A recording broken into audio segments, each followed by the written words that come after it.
Hello trainers and welcome back. We got rid of the Sableye in this system. Fingers crossed we're all good now, Magical, because we've got an electric matchup to bring everybody now. I'm just checking. Alright, no Sableye around here. I just had to make sure, you know, you never can be too careful because we've seen some crazy Sableye plays before, but in that last series we did get to see some crazy Zeraora plays, but regardless, wasn't able to pick up the wins. And now moving on to a very hype matchup here, Ultimate Me Familia.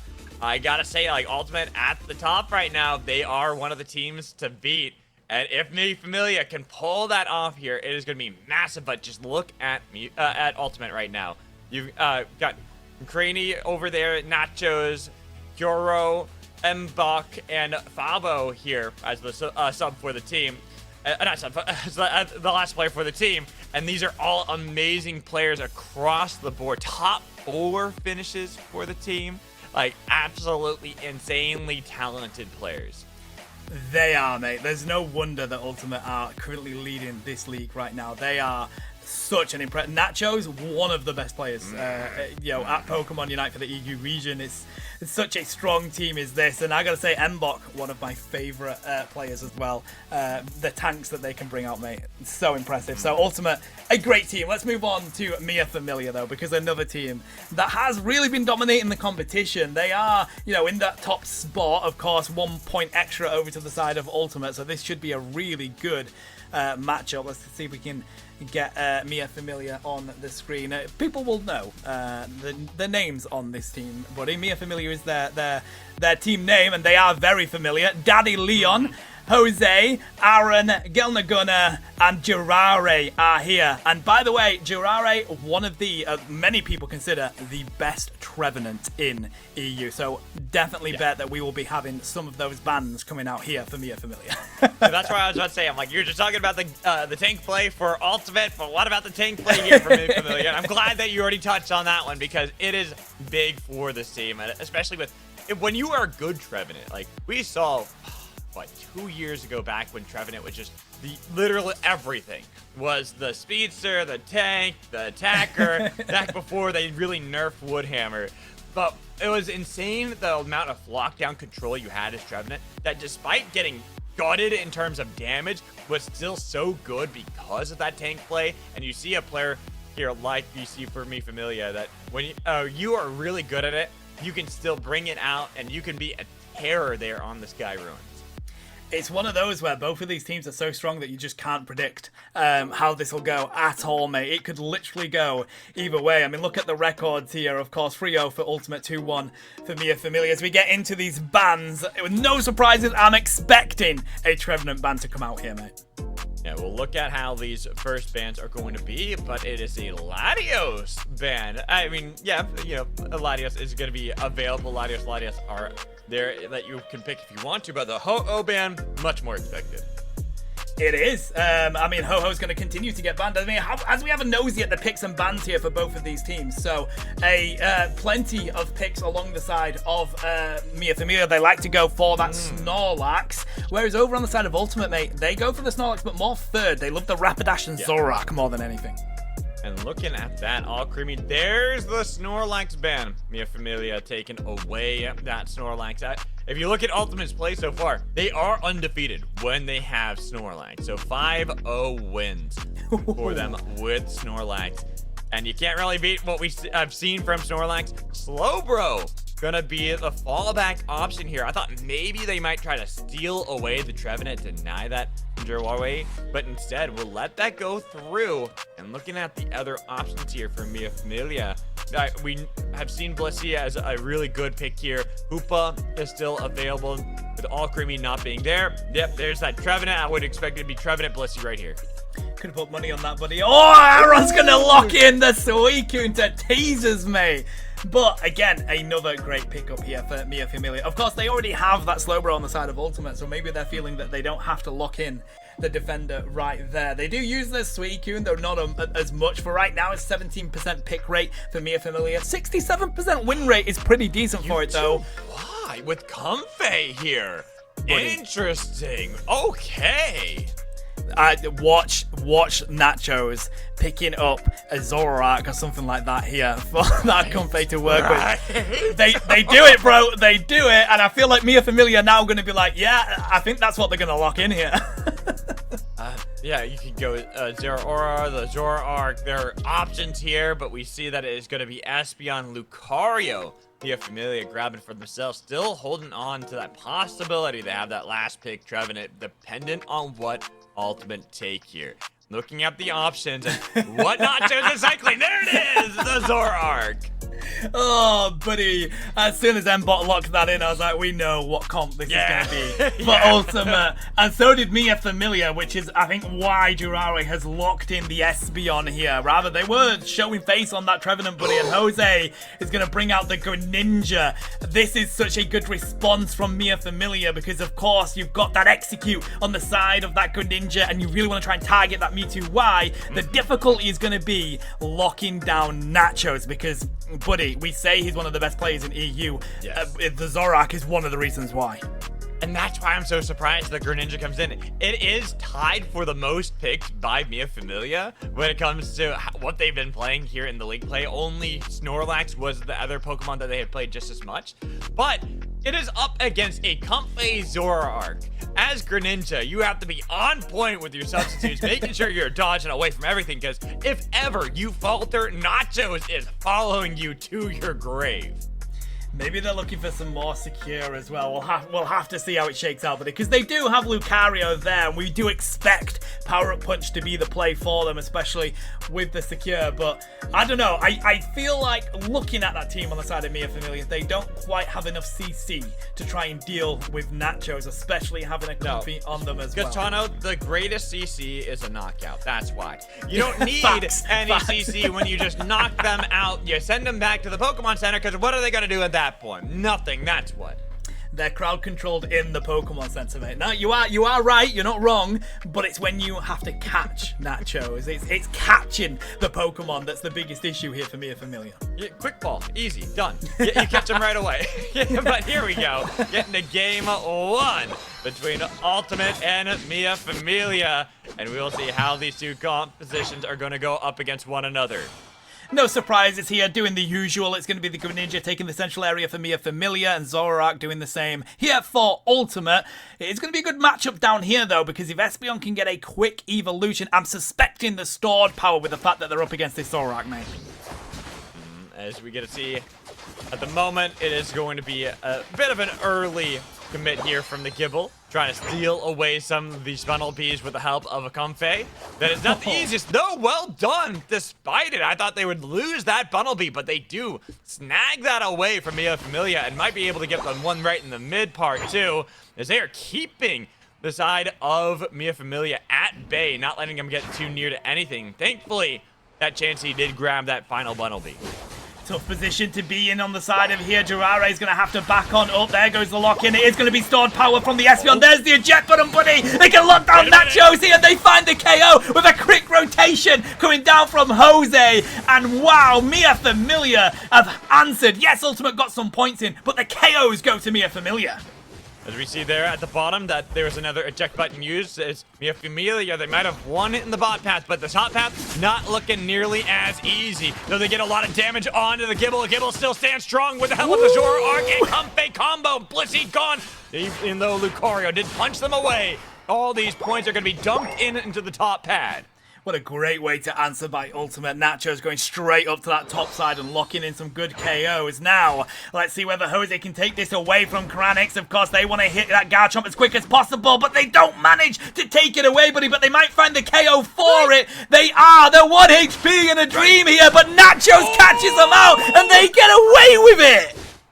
With literally 1 health there. That Gabite is alright, getting out of there alive. And then the bot path, it's going to be another fight for the shield for Suicune, gifted by Blissey. Make sure they punish that Slowbro.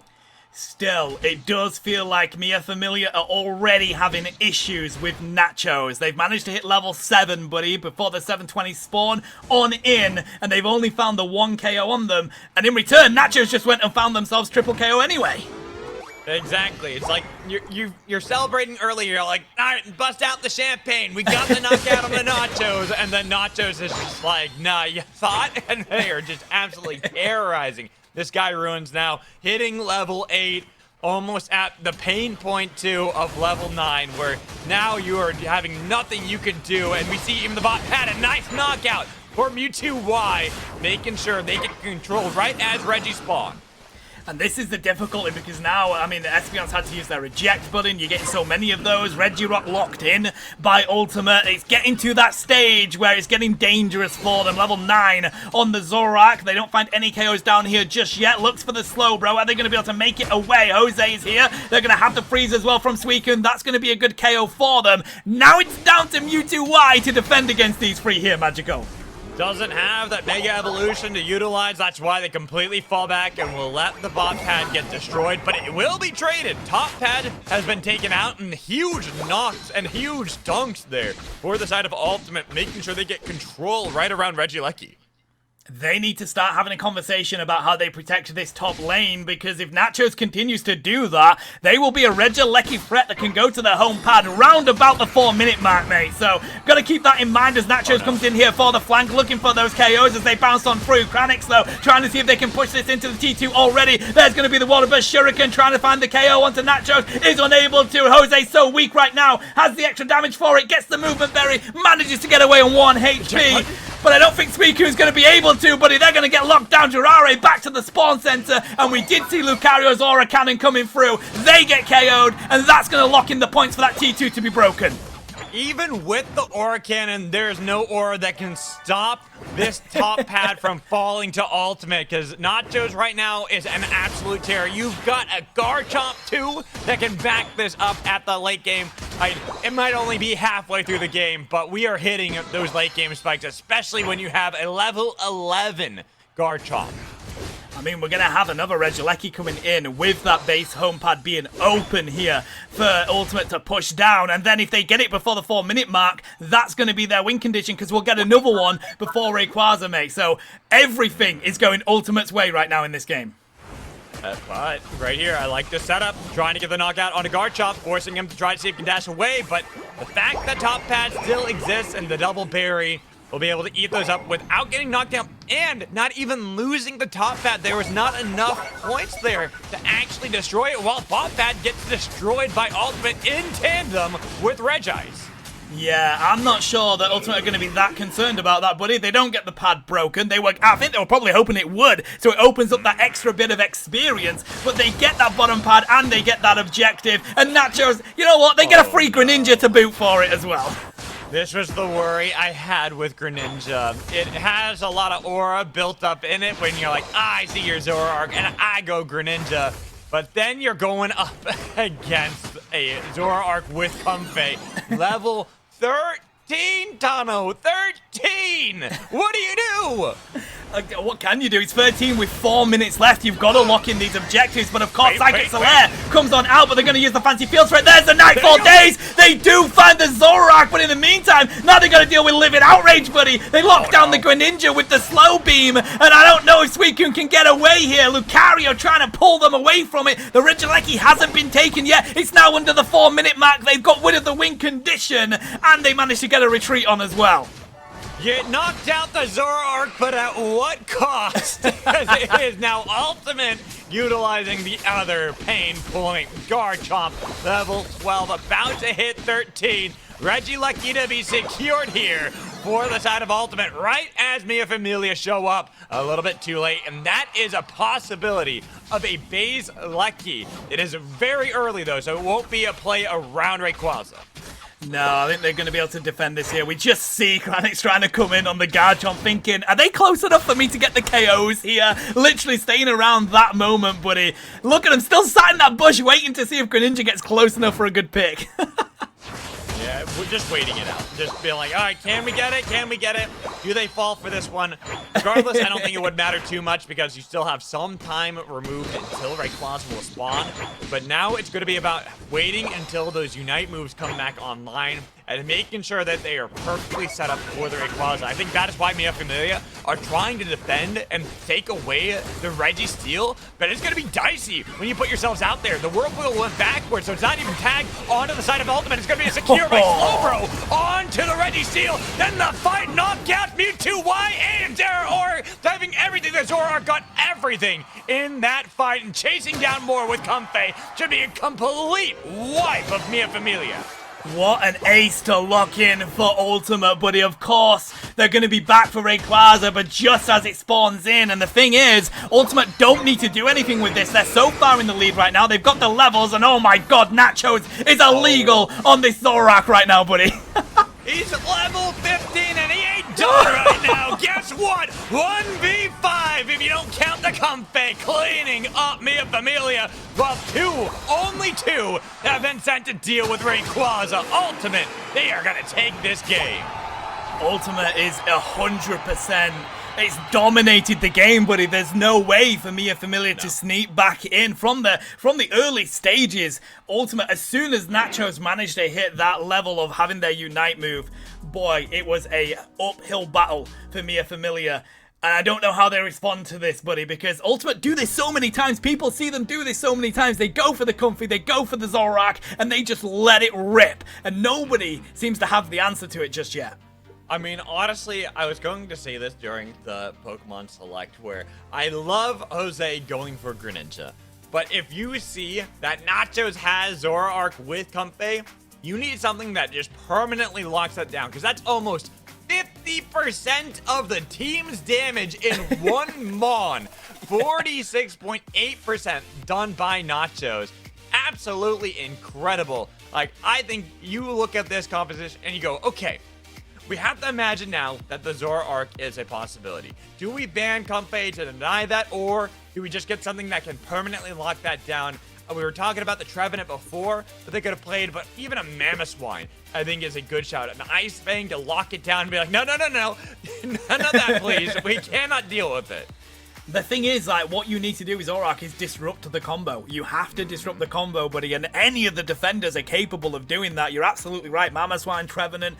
I don't know what the plan was for Mia Familia with the fact that they've got one of the best Trevenant players in EU, and that is such a good counter to trying to stop those combos coming through from Nachos. So they're on the back foot now. They're going to have to adjust coming into this next game, because Ultimate, they're going to be looking to do exactly the same again. It wouldn't surprise me if they try and get the same comp if Mia Familia don't block it out.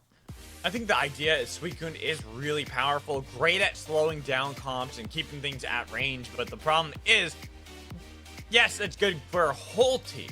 You can do the whole, you can make sure that all of Ultimate's a little bit slower, but it does not matter. You don't care about the other Mons. You only care about Nachos and Zoroark.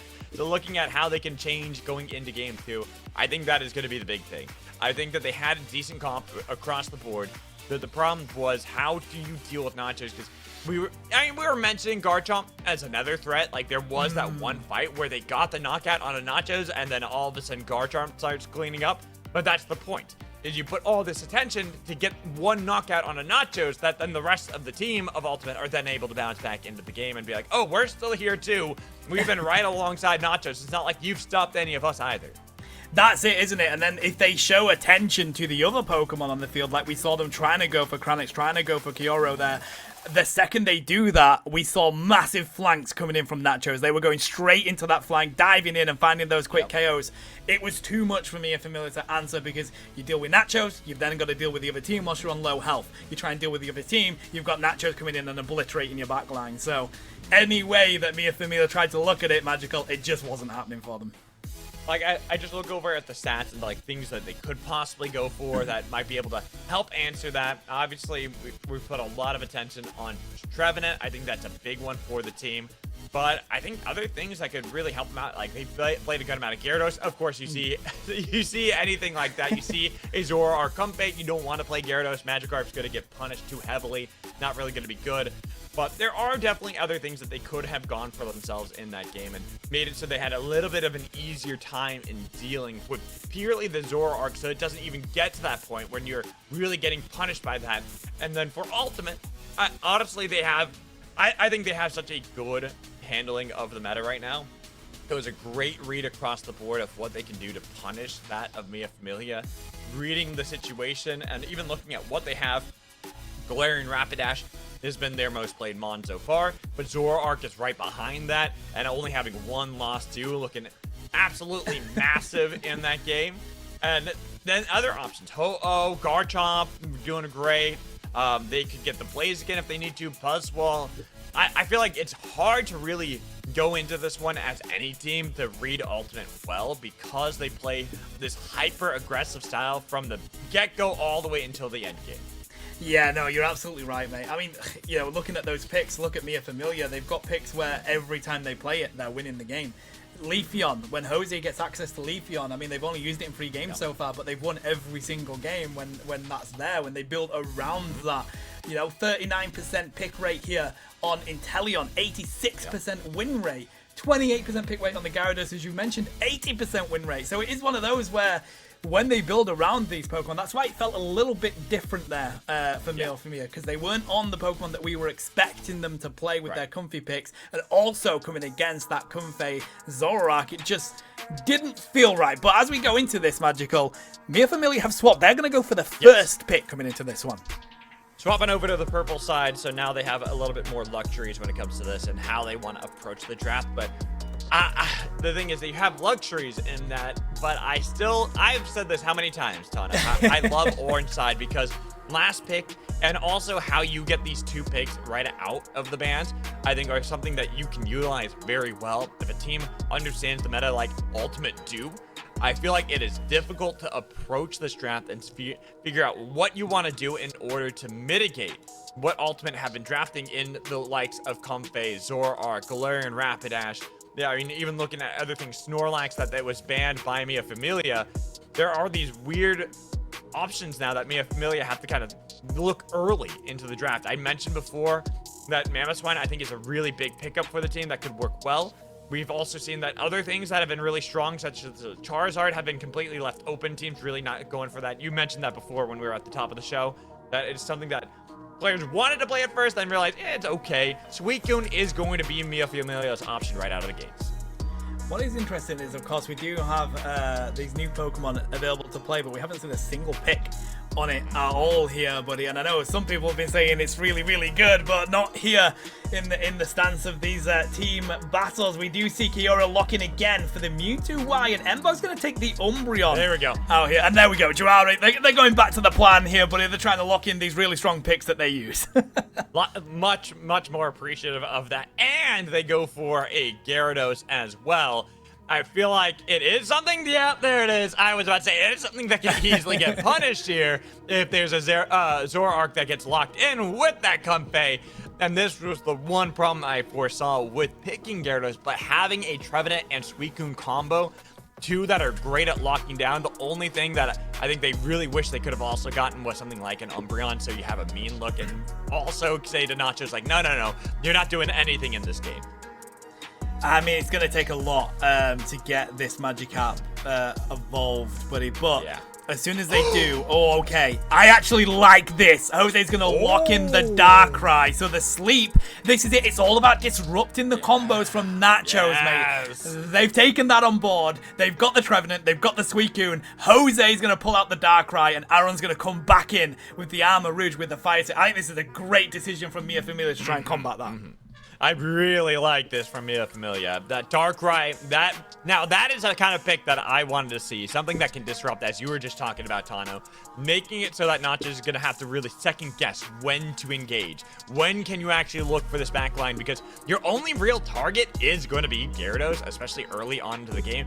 If it is that Fire Spin moveset that we've been seeing a lot more from Armor Rouge. I think earlier in the day we actually did see going back over to the Armor Cannon, which had been a bit unusual. We haven't seen that in quite some time. But the more common one right now is the more tanky variant, the more all-rounder kind of build, which also plays against something like a Zoroark. Even if you have company to back you up, it's a lot harder to execute on these knockouts. It is. It is. I think this is going to be such a fantastic game, buddy. I like the comps from both of these teams. I mean, right now, Blaziken's 100% win rate for Ultimate. So, you know, it's either going to go one way, they're going to continue that, or they'll lose the game. But they've gone back to the comp that they had in the first game anyway of Ultimate. They know we want to run it back. Great adjustment from Mia Familia here. Is it going to be enough, though? Because we know Nacho is just an absolute monster on this Pokemon. And seeing as we are now loaded up onto the Thea Sky Ruins for Game 2. Mia Familia swapping over to purple side. Need to win this game. Get us into Game 3, but it is going to be tough. Nacho's back onto Zoroark with the Comfey in the back pocket. Okay, so they're going to go for that red buff as well. Try and come into this top side using that slow. Who's going to be able to lock this one in, though? They do manage to secure it on the side of Umbreon. They get that Evo nice and early, buddy. An even better lane against the Charcadet. As we see early dunks already for Gyarados, well, for Magikarp, so getting a little bit closer to when you can evolve. Fighting up against a Comfey, gonna be really funny considering you see that on the mini-map while the same was happening over onto the top pad here. Have a little Torchic that was trying to fight up against a legendary beast and actually beating him out by getting some dunks. Oh, could be seeing Durari going down here. No, Focus Band is ready to go, but here comes Nachos diving on in. They push them back. They score the points. 40 on the board for Ultimate and plenty of stacks to boot, mate. Getting even closer to getting these early evolutions for the side of Ultimate, almost at Umbreon. There it is, just hitting it as we speak, but going into the top pad, seeing an early fight, but it's going to be 4 as they try to fight. Zoroark had the Comfey, but Darkrai scares them off, says, no way, Jose, you're not getting any of this. So funny because Jose is the Darkrai. Again, Yeah, Nachos exactly. dies on back in. Darkrai, though, Jose does go down. The power of Koranix comes through, finds that KO. I gotta say, though, buddy, how Daddy Leon has managed to get themselves out of there as a Magikarp is ridiculous as Nachos locks in the Charcadet at 820. Double knockouts for Ultimate in a 3v4. Keep that in mind. It was a 3v4. Yes, there were no evolutions for Gyarados, for that Charcadet either. So easy to be punished there. But absolutely massive plays here for Ultimate because now they are winning across the board. They got the Phantom in the bot path as well. Darkrai has shown up and is looking for Kyoro, but it's going to be the dash back trying to survive. And look at that damage they throw right back to the Dream Eater. I love the way that they're going for the CC here on the Umbreon as well, buddy. They're trying to do whatever they can to disrupt the power that's coming their way, but now they've got the pressure. Ultimate dive on in here as Nachos finds yet again more KOs. They actually leave it up to allow the stacks to go through here in this T1. And the problem we are seeing is that just Nachos on Zoroark doesn't matter if you have something that is meant to disrupt it. Still will find a way and is absolutely incredible on this Zoroark play. Right now, 2v3 back and make it 2v4 from the top path. But stealing away the Altaria camps, getting out of there and saying, okay, I'm still ready to fight. I am level 8, almost level 9 at Unite. Buddy, Harry Potter and the audacity of this man going in for a 5v1, and they find Gyarados, and now they're looking for more as well, going to take out the Armor Rouge with the double KO. The rest of the team is here. They're going to rip down the Regieleki. Ultimate are taking control of Thea Sky Ruins. They've got the Regice to boot as well. The sleep does come through. Doesn't manage to pick up the Umbreon, though. Ultimate are dominating this Thea Sky Ruins right now. And it was looking like such a good angle for Mia Familia with this comp where they had these disrupting tools that we thought might be able to stop Nachos, but no matter what, Nachos will find fights, and now the rest of the team starting to help clean up Mia Familia, pushing them away from each one of the pads and destroying top path. This is crazy. I mean, it is a better approach by Mia Familia. They're doing slightly better than the first game, at least. But now they finally have a Unite move for the first... Mate, we're at 6 minutes. They've only just got one Unite move on the side of Mia Familia.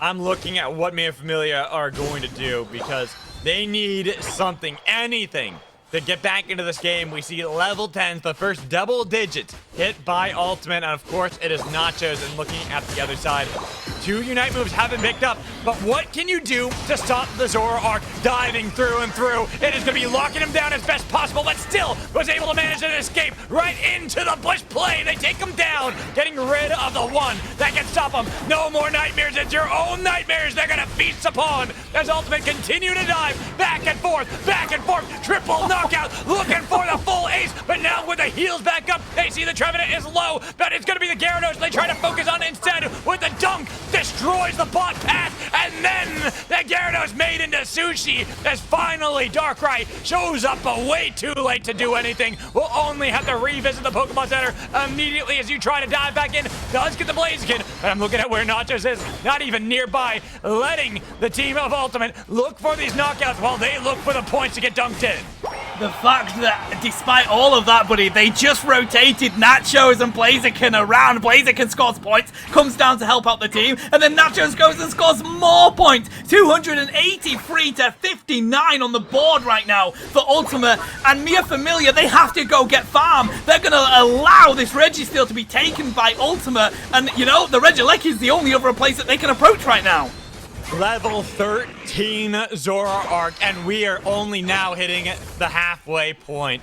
Getting a Registeel, then looking for the Regieleki in the top path. All 5 on each side, ready to fight, but I don't know what you're going to do against that level 13 Zoroark who's dashing everywhere, baiting him in, and now the Meteors descend and absolutely destroy Mia Familia, who get wiped out in the blink of an eye. They don't get a single KO on the side of Ultimate, buddy. They use so many Unite moves for it. Psycho Boom was there. We saw the Dragon Current coming through as well. They don't get anyone, and Nachos just goes for the rest of the farm in this central area. They know Ultimate, if they don't let go of the pressure, they will be able to lock in this game nice and early before Rayquaza comes around.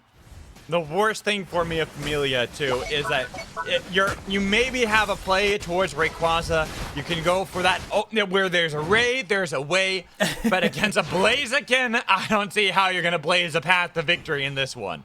Level 14 on Zoroark right now as well. I mean, they're going to be coming into Rayquaza at that level 15 mark. The only way that Mia Familia can get themselves back in this, they need to grab more farm or maybe grab a great pick onto Nachos, as it looks like they're going to try to here, buddy. But of course, they're so slippy. There's the slow, and he's got hit with the worst nightmare. Who's going to come out on top? Is it Nachos? Is it Jose? It's going to be Nachos that comes out. There's the Nightfall Days. They do find him, though, but they did manage to take them down in return.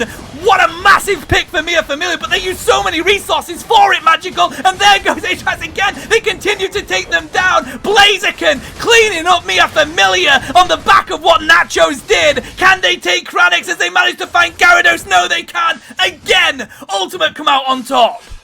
I don't care if you get the knockout on a Nachos in that one. 1v5 with a Comfey abandoning ship, yet still finds a knockout despite it.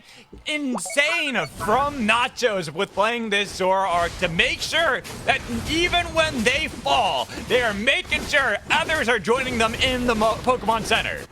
That was incredible, mate. I mean, yeah, you're absolutely right. Yes, they got the KO onto Nachos, but did it really matter? They managed to find the KOs in return on the side of Ultimate, trying to see if they can get a pick here with Jirare. Manages to find Kranix, and they take down Blaziken. That's massive. Phantom Forest comes through as well. Endless Ice Spikes are going to connect, though, and it's Nachos that fells down the tree. They managed to get Jose so weak, they can't take down Nachos as they find the KO. Comfey is going to get on off and find it as well, but right now, Ultimate, they're just annihilating Mia Familia. It's an ace, buddy. Ultimate are going to rip down this Rayquaza, and they're going to take this set.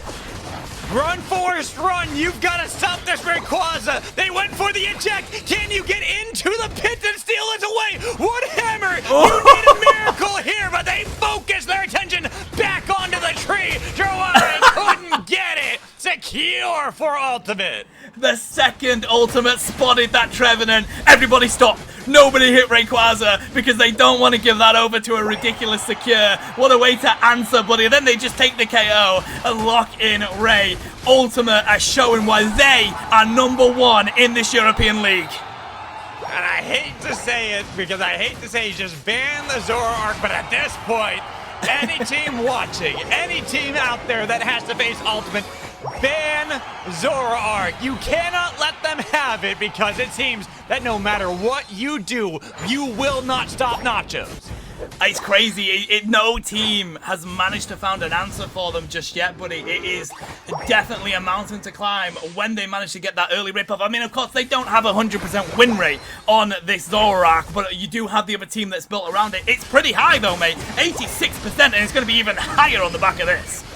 After 2 wins and so far only 1 loss through the entirety of the league so far for Nachos on Zoroark. And you see right now, they're just padding those stats. They want it to look even fancier for Nachos at the base, finding more knockouts and getting ever closer to finding the 4-digit mark. I don't think we'll be able to get it quite in this game, but is going to look like the unstoppable team of the league. I just don't know how you deal with Ultimate right now, buddy. After looking at that and casting that, I'm just...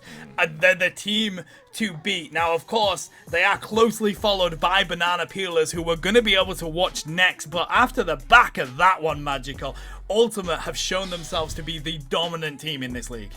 16 knockouts for Nachos in that game. Oof. And the thing that's crazier to me is it's not like it was only Nachos getting knockouts. Look at Granix there as well. 9 for this Blaziken, 5 for the Mewtwo, even getting 1 for the Comfey. Why not? 1 for the Comfey. We saw it there at Rayquaza. Absolutely ridiculous. And the thing is, Mia Familia, they've got the picks, buddy. They had the route, but it's so difficult because Nacho's very quick at those rotations. And the second they get a foothold on the game, it is a mountain to climb from there on. They haven't found the answer for dealing with that yet. I'm just going to say it again. Mamoswine is a great pick in this Zoroark.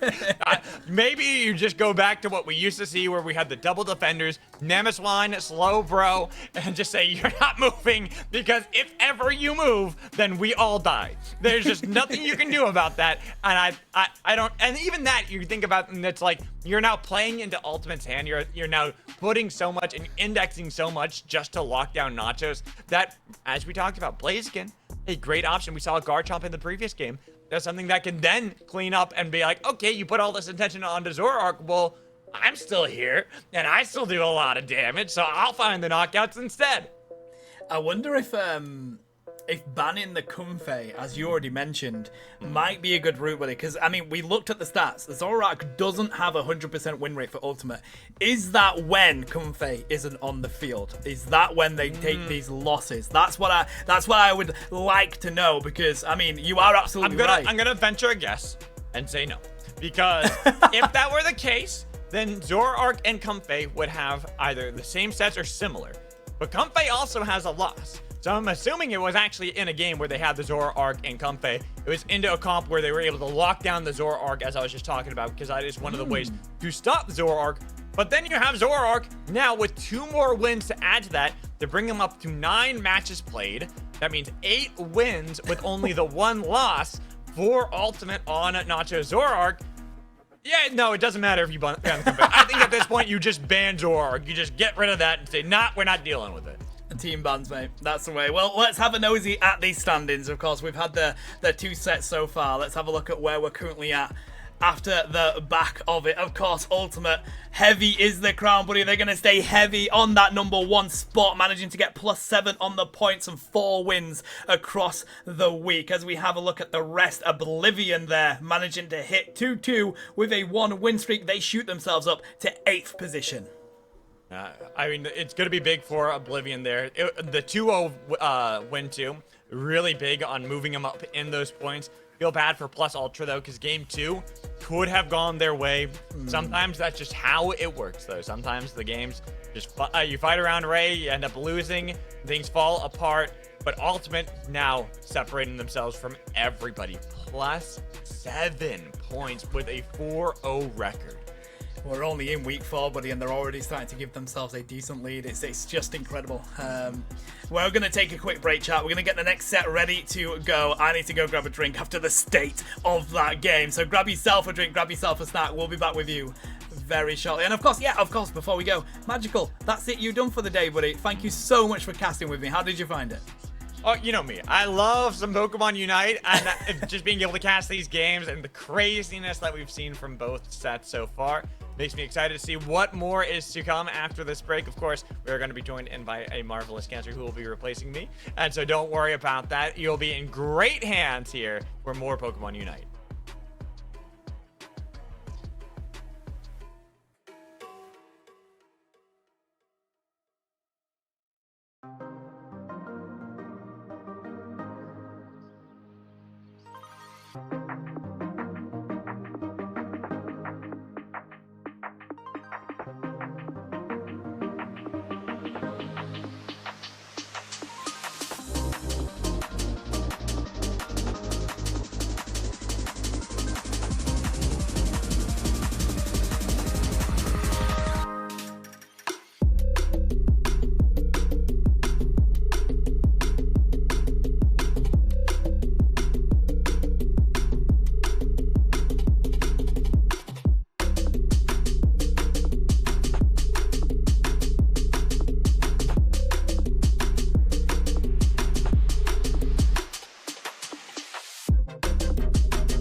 Welcome back, trainers. I've gone across the pond and I've pulled myself a foo. How are you doing today, buddy? Yeah, I'm doing great, Tano. I've always wanted to cast the league, but you know the timing didn't work out. But today's a great opportunity. I mean, we've got some incredible matches, as you mentioned, that has been played, but 2 sets to go, and I'm very excited. Yeah, that we do. I mean, we've got Do You Like Pineapple coming up next versus Victory Road, and that is the question for you. Do you like pineapple? I mean, I'm not opposed to it, and I don't mind it on pizza either. I know it might you know split up the chat in terms of the take, but I think it's a great fruit to have on a lot of stuff. I'm with you, buddy. I like it on pizza, actually. So, two pizza lovers. Let's go, buddy. We do like pineapple, but right now, it's Victory Road that have a better record than Do You Like Pineapple, I believe. But let's go through these teams, buddy. Here is the Victory Road. We have Sauce Caesar here, Hiyori, Mifil, Greg, and Aslanako here on the team as well. Looking at their records, mate, we've got top 3s and top 4s, top 8 regionals. They've won tournaments, they've won cups. It's incredible, this team, and it's no wonder they're doing so well in this league so far. Oh, definitely looking at the just the resume of the players at the bottom. So many different lines, but I think Do You Like Pineapples also, you know, got that experience as well. We have Nils with top 8 UIC. That's massive in terms of international experience. We've got top 8s across the board for UCS as well. Skull TT Bone. Is it Mavuka? Bite a Pig, which I know quite well, and LFD Beach. Top 9 EU regionals. So I'm excited to see how these teams clash. Sometimes experience is everything, but you never know what happens in the game of Unite, right?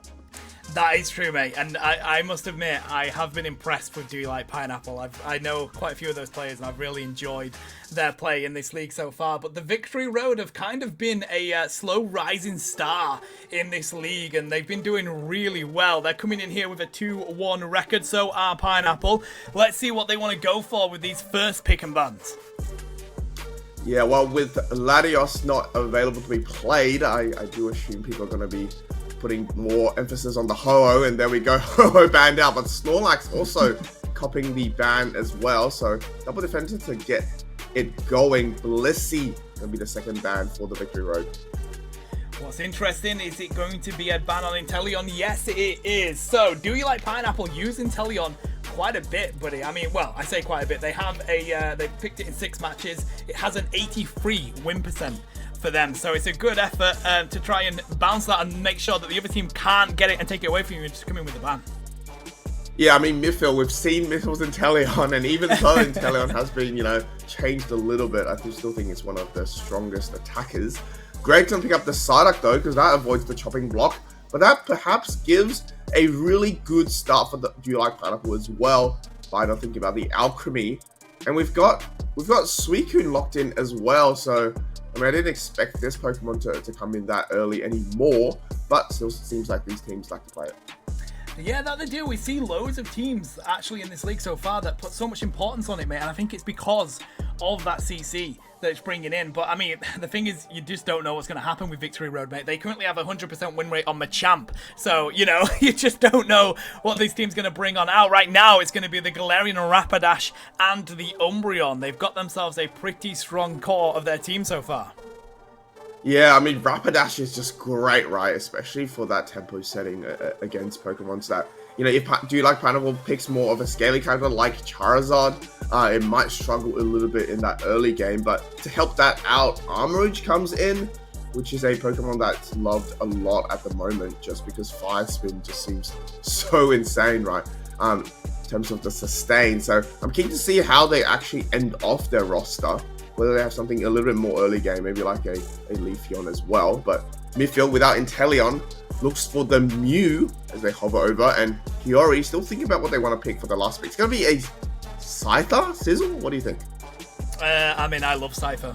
No matter what I'm coming up against, buddy, I'm going Cypher. It's one of my favorite Pokemon to play in this game. They might have CC for days, mate, but I'm still going Cypher. I don't know here though. They've got the full heal, of course, with that Pokemon. Any kind of held items you've got can work for pretty much both. So let's see what Pineapple want to answer with. Looks like it is going to be the Darkrai. We saw that in the previous set, and now they want to go for it here, especially because of the CC that they bring in. Now, Fu, of course, it's your first cast here today. I just want to give you a little bit of insight too with this Mew. It has dominated in the league so far. It has a 53% pick rate and an impressive 87.5% win rate on that as well. Whoa, I mean, I'm not surprised. I mean, it's just one of those Pokemons that has just been good, I think, throughout, right? The life of Unite. But going back to this Scizor Scyther pick, there's quite a bit of crowd control coming out from Do Like Pineapple. And then I think, I'm not sure whether the pick has the best matchup, but maybe they're just confident enough, and if they have their Unite move available and just, perhaps like one-shot the Darkrai or the Alchemy to stop the support from coming through. I feel like it might be a little bit hard for them, but I'm curious to see, if they come online early, which they, can start snowballing with the Scyther, you might be able to just be great every time you've got your Unite move. You come in, you go for a fight, you get 1 or 2 picks, you maintain the level lead, and then you just go and farm it up again, and then, once you have it again, then just rinse and repeat, right? So I'm curious to see how they actually play this one. I think he's like looking at it. I think this might be the call, mate. I feel like there's so much brawl and CC on the side of Pineapple that realistically the only thing they're going to get out of this is being able to be in that fight and be in the front of it. The difficulty is Armarouge is so hard to take down. It takes so many resources. But here we go. We're going on into the first game of this set here. The Victory Road are going to be on your purple side. Pineapple are going to be here on your orange side. And the Rapidash is going to actually go up in that top path. That leaves the Scyther available to get that free level 5 going out for the ambush very, very soon. Meanwhile, Do Like Pineapple sends the Charmander. That's probably going to take a little bit more than just that level 5 to really come along. It's good pressure in the lane, though, is a Charmander. The burn is pretty good, but you are absolutely right, mate. It takes quite a bit to get that online, as we see Umbreon trying to go on in here with a steal. Sneaks away with some points, but the Secures come through as Mavuka goes back for their own farm. Yeah, Suicune just really good, right? Just to fend off any more aggression coming out from the Victory Road, but they're going to be trying to find the victory soon as Mew comes in with the side for an early ambush. They find the KO on Suicune so early on, and the poor Shartika is not going to be able to defend 3 members scoring in. I mean, good pressure here from the Victory Road from the get-go, but it looks like it is going to be that green Cypher. 40 points dunked in. Nothing for Pineapple yet, and they're still looking for some quick Evos here. Need to get Armarouge online as soon as possible. Can Arjun stop them from doing so? Looks like they have done as Victory Road find the KO. As Bully goes in. Galarian Rapidash, so hard to get away from, Fu. I mean, this is what we talked about, right? Just the tempo and the high tempo from Rapidash and Scyther is just going to be a struggle for Do Like Pineapple to come back into. They're not going to actually delay any of, going through the central area of Do Like Pineapple. Just trying to starve out, especially this Charmeleon. Still level 5. You can see we've got nearly level 7s on the side of the Victory Road. Hiyori hitting that level 7 soon, but Rapidash also reaching that milestone. It's just such a better early game for Victory Road, isn't it? We'll have to see if that comes through into the rest of this as Suicune tries to go on in. Season's looking to get a freeze there. Not able to, and Rapidash spots the target. Dashes on in as Charmeleon is sent back to the spawn room thanks to Cypher. And so is Darkrai as well. Armarouge also falls. I mean, Hiyori just knows that if they can maintain this level lead, get that Unite move available, these fights are going to be not too bad, especially since Suicune doesn't have their combo yet from that experience here. Season's still on that level 5 as they look to protect this top hat a little bit more. It seems like they've given up this bottom side of the map already. Do Like Pineapple needs to work on trying to get a pick. Alright, 720's come on in. Galarian Rapidash is there, but all of that goes onto the side of Pineapple. Does manage to get some good damage through, but it's going to be Darkrai that makes them go for the retreat. But guess who's there to fill the gap, buddy? It's Cypher. Green Illusion Dive comes on out. They found one with the Execute. Dives a little bit too deep, though, and Pineapple punish it with a KO. This is what I'm talking about. A really good pick by Do You Like Pineapple? And they definitely like this Regieleki up in that top path after that pick. But here comes Aslan for maybe a second. They actually do. That is insane. They might sacrifice themselves for it though, but it is all good time for the victory road. They're slowly chunking down the team. We've got Greg, unfortunately, getting taken out by the Fives. But no, they somehow survived that ordeal. What am I watching? And here comes Rapidash to go in with their Blitz Triad, and they find 2, but not enough to fight him more for the Regieleki to walk in. I mean, in the meantime, Cypher's taken the Regi split. It's 148 points to 0 on the board right now. Pineapple are on the back foot, and they need to find a little bit extra to get themselves back in this game as Victory Road look for the central area farm. Cypher's gonna take it. Pineapple, they're on the back foot. Yeah, do you like pineapple? Do you like donuts? Because they sure do at the moment. It is 0 points to their name. But what is good though is that they finally are catching up on some of these levels, Tano. And I'm excited to see that once they have their Unite moves, especially this Charizard Unite move, whether they can make a difference and get something going. Here comes the Armorage Unite move though, just to stall out the fight. They find Greg up in the top side, and now they have the numbers advantage. They're going to be running in forward. But here comes the Scyther, the Green Illusion dive right into the worst nightmare of Skull, and they actually survived that as well. No nightmares today. They managed to get out, but the Charizard sees that. They take to the skies. They immediately delete them off the map, and Pineapple here with an aggressive start. Great Mystical Mirage as well to protect your team from that Seismic Slam, and Victory Road, they found the answer for the aggression Pineapple was showing them. Charizard back to the spawn room, and Victory Road will not budge. They know this lane is ours. Triad Blitz comes out, and that's a triple KO for Mew. Looking for more here on the side of Seasons as well in the mean look, and now they can break this pad. They've all got pretty much 40. They're just going to let it come on in. Get a little bit of stacks in before they do Fu, but right now, it's all Victory Road. Oh, it definitely is all Victory Road. I mean, a really good response up in the top side, but they just ran out of gas, unfortunately. And using a Charizard Unite just for a single player, while it does maintain them the levels, just not enough to continue that push. And that will mean the Victory Road finds this Regieleki up top. And now they can focus on the basement one if they want to. We have 4 members of Pineapple down in the bottom side though, so keen to see whether they get a pick off or not. But so far, all these neutral farm have been going on the side of Victory Road. It has. I mean, we are getting to the point where, you know, they're not 500 points in the lead here on the side of Victory Road. So Rayquaza is definitely still a way for Pineapple to win this game. But to do that, they need levels. They need experience. As we said, they've managed to really keep themselves in it with it. We've seen level 13 hit on Victory Road now. They need a little bit more as they look for a KO here. They aren't going to be able to catch them. They need to go back on Pac-Man mode here, buddy. Yeah, but they will be able to pop out the Focus Band, not Focus Band, the full heal of the Scyther. So perhaps if they have another engage before the final stretch, they're going to be able to take it out, or at least neutralize the Scyther a little bit more. And here comes the push now. Big beam coming out from midfield though, and that pops the Fluffy Cream Supreme. And so will the Endly Icy Spike come through as well. And now we have the Sai just to chunk down everybody and just make sure that Scyther lives this ordeal as well. They're going to come in with the Green Illusion dive. They take down 2 members of the Pineapple, and poor Alchemy and the Suicune goes right into the serve, and I think that is a pinching of 5 for perhaps more. Charizard takes the skies a minute before the final stretch, denying them of any more KOs, but I think the damage has been done in this fight.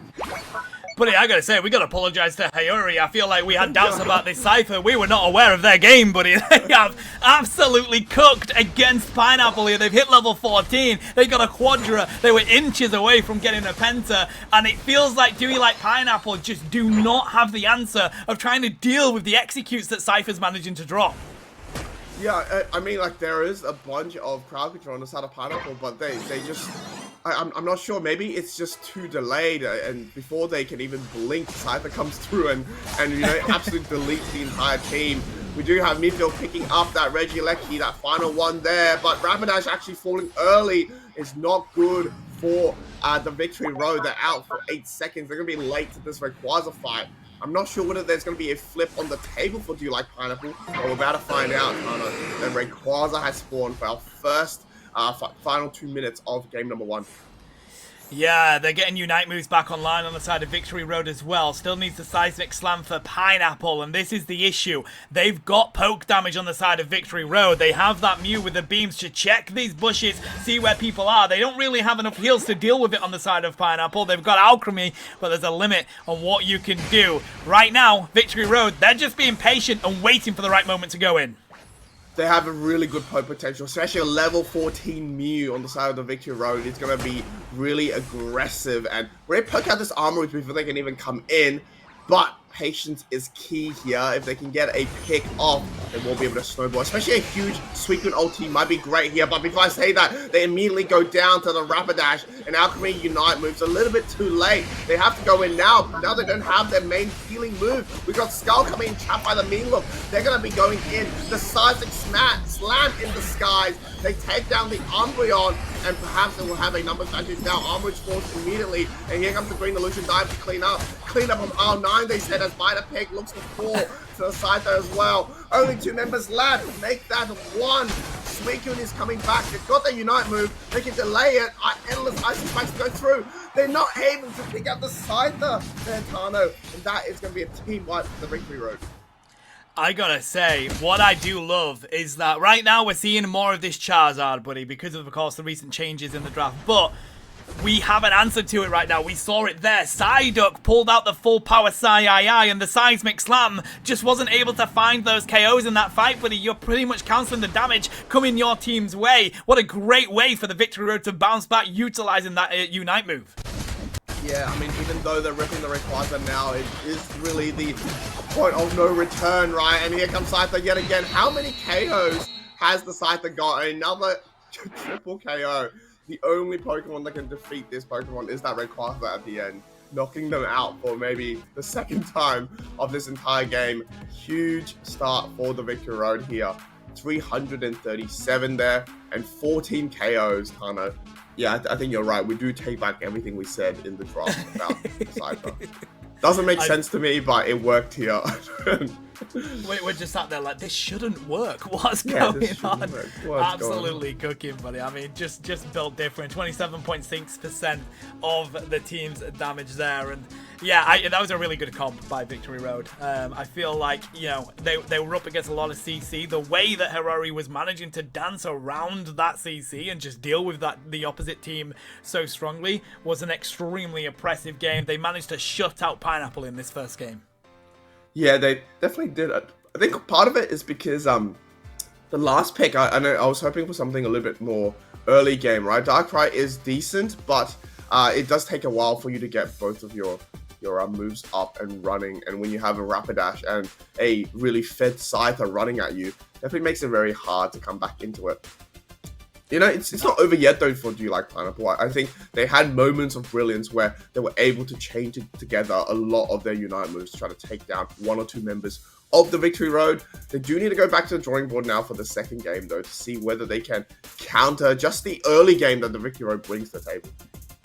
Yeah, I mean, the thing is, these two teams are neck and neck in the standings right now, mate. They know each other, well, and they're both competing at the same level. Pineapple have to answer what Victory Road have just done. You're absolutely right. They were very dominant. They felt quite strong in that game. Every time that we saw Pineapple get themselves a little bit of a foothold, Victory Road were managing to take it away. If it wasn't for Pooley diving in with that Galarian Rapidash getting those quick KOs, it was Hiyori managing to dance around, or it was the full power Psy-II reducing the damage that was coming their way. They comboed their Unite moves really well. Definitely was difficult for Do You Like Pineapple to take. We'll have to see if they've got the adjustments ready to go to a game 3. Yeah, and it's also tough as well when you're going up against something with such great range, right? Like, for example, Mew. Yeah. It's not a Pokemon that can really access it, right, from its backline, and I think that's why I proposed the Leafeon, because that Pokemon, at least you can come in and really just nuke one of them. But I guess the problem of having a Leafeon there when you already have a Charizard means that you have 2 Pokemons that the sole job is just to go for the Unite move. Right, especially if you're going up against a high damage Pokemon that the Victory Road brought. So perhaps maybe something else that it might be decent early. Azumarill is another one that comes to mind that, you know, once you hit that level 4, you're going to be able to be quite self-sufficient and have a decent matchup into some of those, you know, high-tempo Pokemons that the Victorote brings out. Keen to see how they go in this second game, though. Maybe they just switch it up a little bit. But going back to what you talked about, the Charizard as well, yes, it has been buffed quite significantly, but it's just that, you know, you need that level 7 into that level 9 range before you're going to be able to have those buffs really show, right? And sometimes before you can even get there, the enemy team's already got their Unite moves, and it's just going to be a little bit hard for some of those early game fights. Yeah, I think that's what's impacting it so much right now, mate. As we have a look at the stats, the Charizard has been played a lot more since the recent changes. It has a 16% ban rate, but it's a 30% pick rate with only a 16% win rate, mate. So it feels like one of those Pokemon that maybe you need to build a little bit more around it on a team, or it just doesn't provide enough, or there is that answer to it, which is why Psyduck is going to be banned out here, buddy, because they really managed to limit what that Seismic Slam could do. That's right, and looking at the bans for the second time, there is going to be a variation, purely because now they are going to be that first pick, like Pineapple. They're going to take away the sweeping from the enemy team, despite, you know, having a good time on it last game. Probably want to prioritize something else, and picking up this Rapidash is a really smart move. What a great stage of Pokemon Unite we're in, mate. Galarian Rapidash has just been locked in first in a league format. Oh, God. We've got to love it. Let's see what Victory Road answers with. I think taking the Mew would be a huge shout. Take that away from Pineapple and give Millville access to one of their favourite Pokemon. Aslan's going to take the Umbreon here. We haven't seen a great deal of the Umbreon, to be fair. Surprising, considering how strong it used to be. So I feel like people are using it for that CC disruption this week, though. Yeah, and we do have the anti-heal on it as well. I mean, if they can break the shield of the Rapidash, it might be a good way to lock them down, especially having the Mean Look as well. But I do think that Mean Look Umbreon sometimes is bait for the rest of the team, because you're not going to have as much of a crowd control over like a huge team fight, right? It's more of a single target kind of move. Skull TT Bone picks up the Charizard for a second time here. Seems like they really like this Pokemon, but having that Rapidash early is going to be able to put a lot less pressure on the Charizard and, you know, give it time to really evolve and get to that level 9 early on. Jerry with the Mamoswine for their first true as well, and Buzzwole comes to play. What do you think about this Pokemon in the current meta, Tana? I think Buzzwole is a sneaky sly pick that's doing so well in the meta right now, mate. I think Buzzwole is a cheeky one that has been doing pretty decently. It has a good win rate in this game, and now you've got Greg with the Comfey as well. So I think that's a good pair up for Victory Road to take that one away. Coming up against what Pineapple have now, and now they've got already locking in the Zoroark.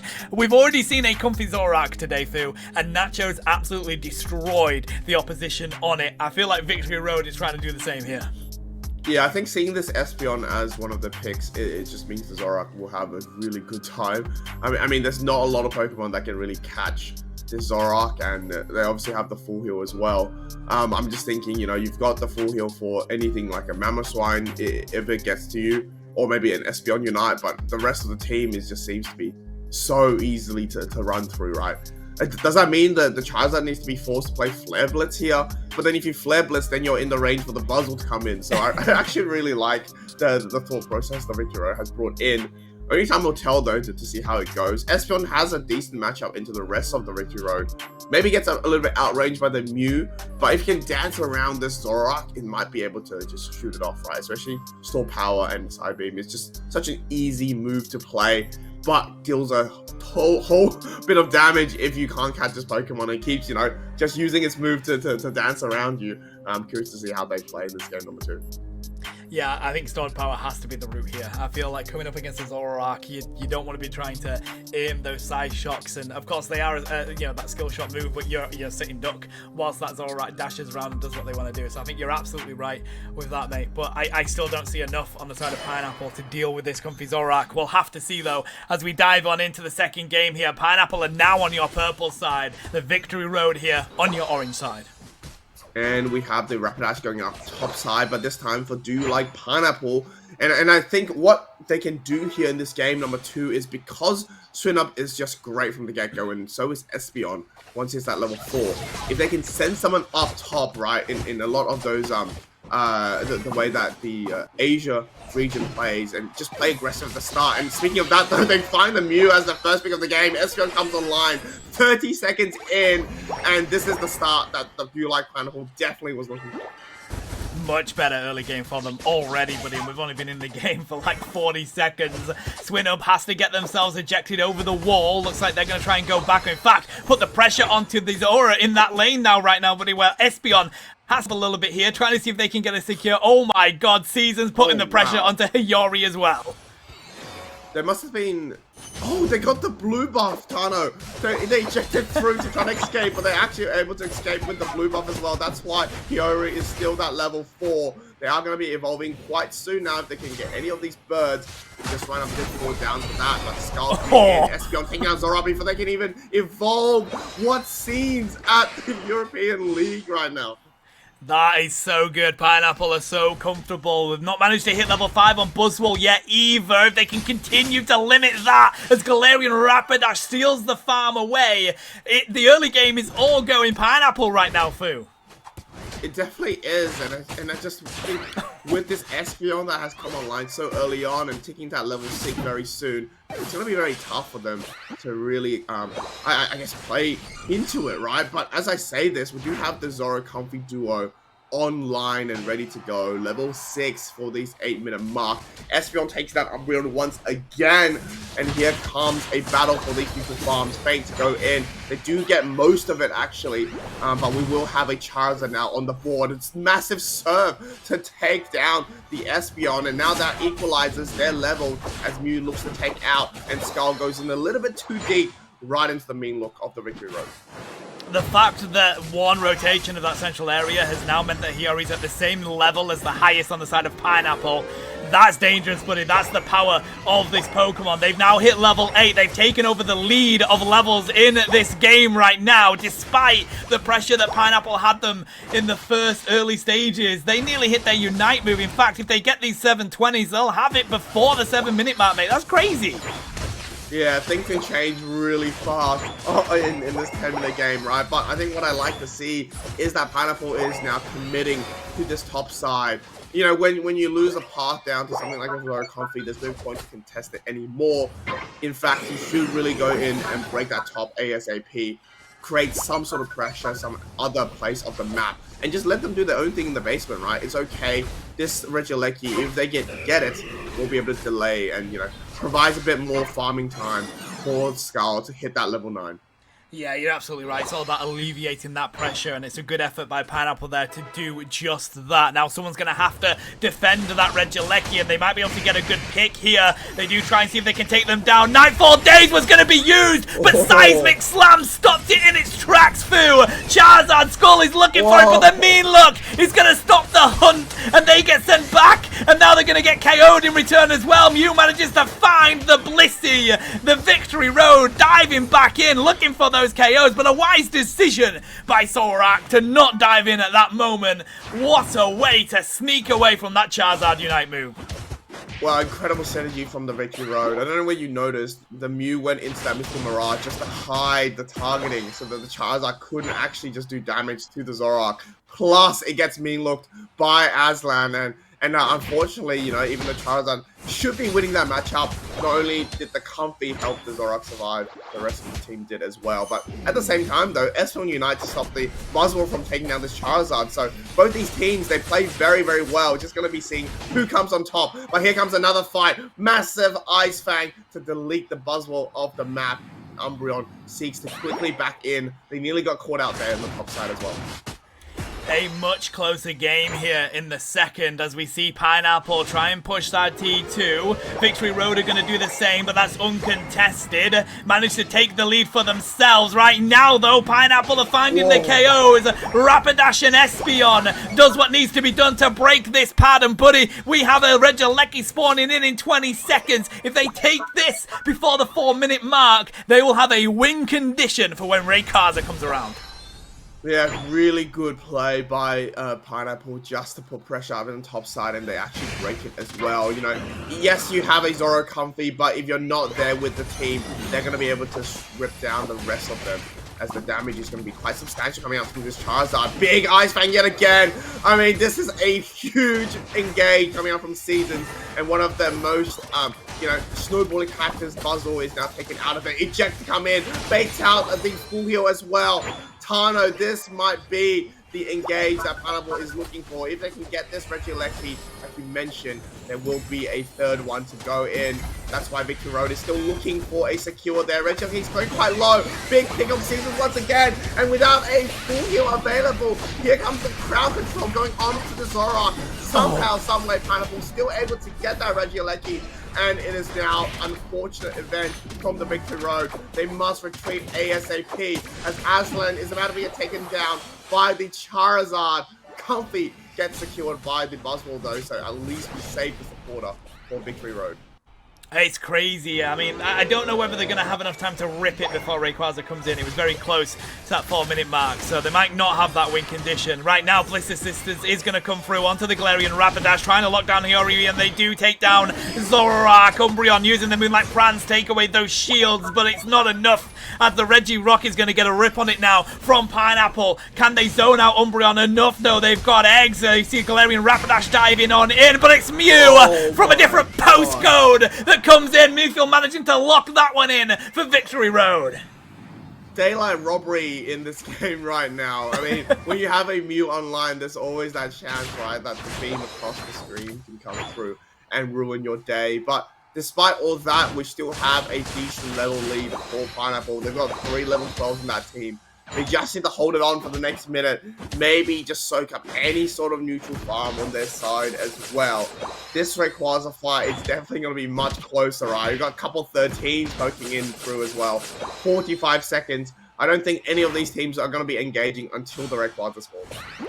I do think this Galarian Rapidash has been so good for Pineapple, mate. I feel like teams are struggling to deal with it. The way that they're able to dash in, causing quite a bit of damage, dash out, and just do that for the entirety of a team fight. Ooh, we might have a good pick here as well. Mamoswine, they do manage to find Mew. Mewful sent back to the spawn room. The mean look does go through as well, but Zoroark comes on out on the side of the Galarian Rapidash. Now they look for the Buzzwole as they go in with the lead side, but they're not able to find it. Psychic Solaire was used by Mavuku, and that is going to buy a little bit of space here for Pineapple, but they won't have it for this 2-minute mark.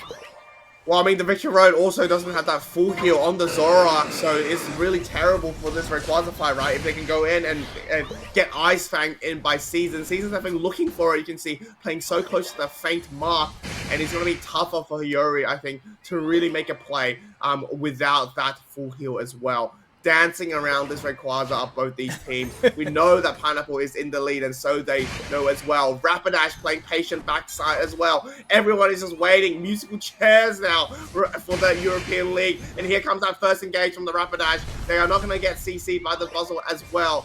Tano, when is the point where these teams are going to commit? Because we have an Ice Fang to go through. Season picks off the Buzzwole, and I think they need to put a bit more pressure on this Rayquaza and really fade out Victory Road to come into that Ray fight. Yeah, now's the time to go for it. And oh my god, Seasons has dominated this Ray fight, buddy. They find the 2 picks. Now they're going to take down Hiyori, and Pineapple have dominated Victory Road in this second game. It is a complete switch from what we saw in game 1, and Pineapple have been too tough for Victory Road to break through on. Can they get anyone into this pit to go for the secure? We see Umbreon trying to pull them away from it as we dive on into the side of Buzzwole as well. Another Ice Fang connects. Skull gets hit by the mean look. Buzzwole with a Swole Slam does come down. Can they find Nils though? No, they can. The horse is going to get away. No, they won't. They go on in with the Leech Life. Some point scored though by Umbreon. That's a 50 dunk, buddy. We've got 30 seconds left and it's so close in regards to this. Will Biden get the 46 in? Yes, they will. That's going to be enough to give Pineapple the win. Yeah, I was going to say quite a little bit of a suspicious moment there when they stopped doing the Rayquaza and aim for that score in the bottom side, because Rapidash is going to be able to run in and get some scores as well. Charizard looks to put in a Hunter Burger in the middle though. They're not going to be able to do that, but I do think, oh my god, wait! The 30 goes in! Yeah, I mean, they also got some in the T2. I don't know whether it's enough. Oh, did they? Yeah, they got some in the T2, then they got the home pad. I don't know whether it's enough to sneak a victory. No, this might have been. No. Okay. Oh. Good way to try and answer, mate. But Pineapple, Yeah, I mean, I was gonna say.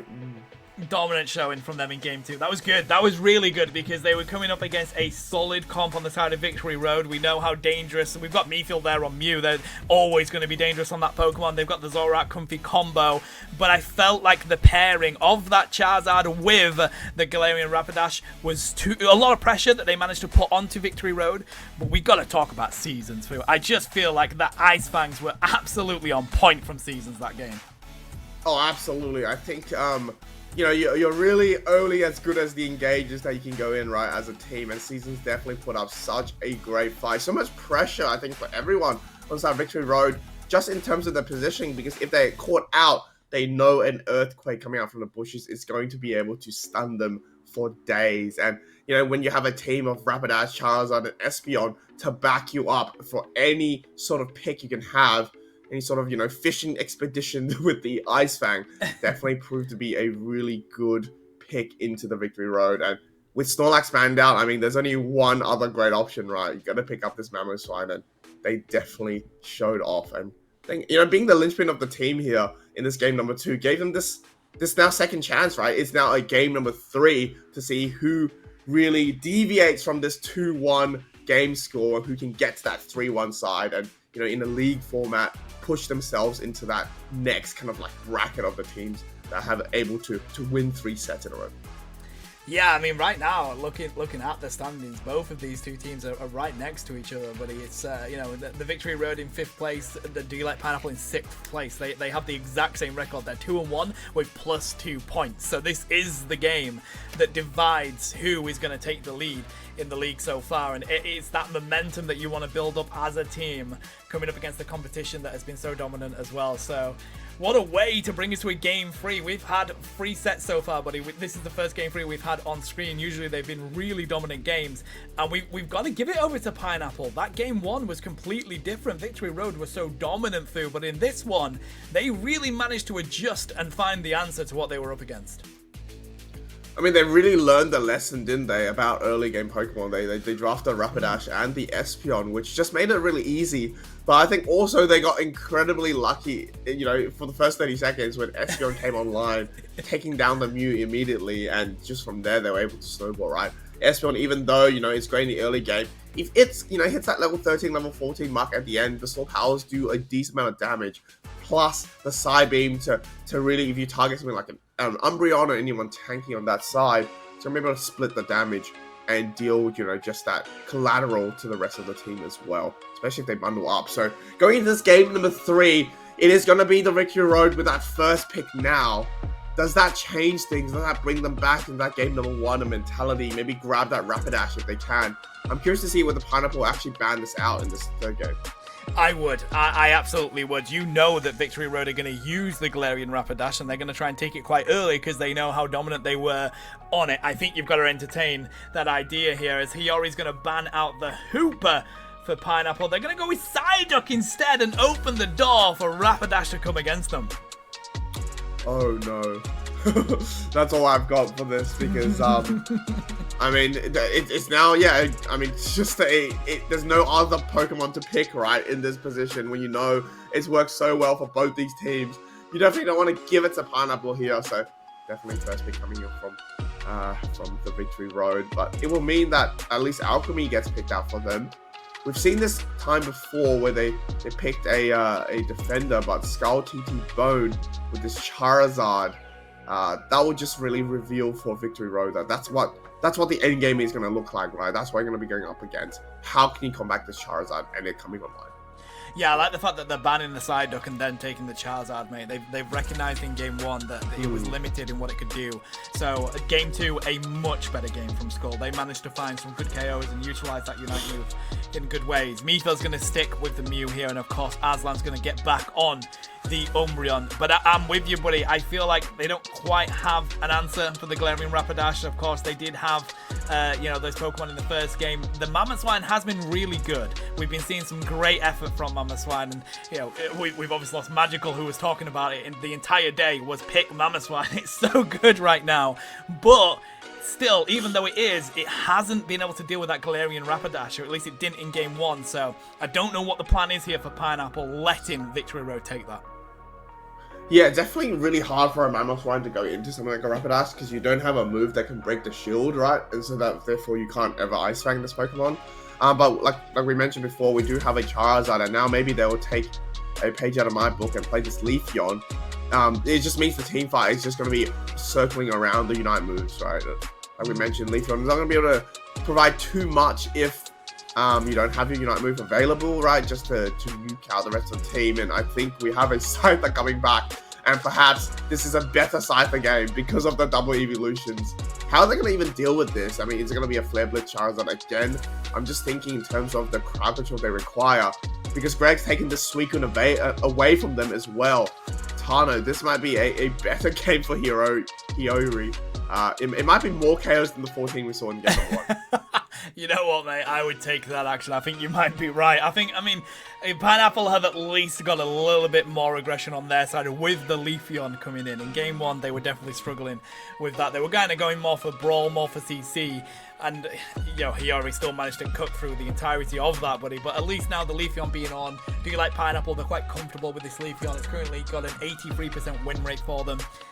Interestingly, Mamoswine, every time Pineapple have used it, they have a 100% win rate with that Mamoswine, buddy, in the 4 matches that they've used it in. So that might be the answer for Pineapple. It seems to be working for them. I mean, if they can play like how they played in the game number 2, I'm sure it's going to be a little bit scarier for the Victory Road to come through when you ever have a Mamoswine lurking in the bushes, able to jump out in any moment, right? But the good thing is when you have double evolution is that early game is going to be really nice, right? I mean, Leafeon can even just one buff topside and really just get the ball rolling for their team and have something like what they saw in that game number 2 in the early game, getting picks up top and bottom. Because they know the Scyther is going to go in one path and one path only, that middle side, right? But they need to clear everything in order to get that level 5. And you can see this is what's happening. We have a shared experience up in the top side, and Niels is going to be able to just beat Leafeon pretty much from the get-go, I think, as they start clearing that top side. Yeah, I mean, 9:35, we've got Leafeon on the field. That's really good for them. And are they going to be able to keep up the pressure, though? Because they are up against the Rapidash and the Suicune there as Seasons manages to get away. It's so much damage sent their way, but that is the power of Swinub in this early game, buddy. It's such a strong laner, and now they have Mavuka online with the Espeon as well. Well, this is actually the rotation we saw a lot in the Japan Championships. They leave that Leafeon top side to deal with the 2 members, and now they have 4 members down here. They don't give vision for all of them yet, but as soon as they bait them in, here come the Charmander as well, just to back them up. They're going to be able to get a score in, though, as they will have their Umbreon available, but they will fall, unfortunately, even eject it all. And that means we have a 4v2 scenario bottom side for these Altara Birds. Yeah, and the fact that, I mean, Scyther is squishy. Very good at dancing around and very hard to catch, but very squishy, mate. So, recognizing that, Hiyori decided not to go on in there with the executes. Tries to see if they can find Bide here, though, but they've got to be wary. Stored Power Espeon is a great counter for Scyther.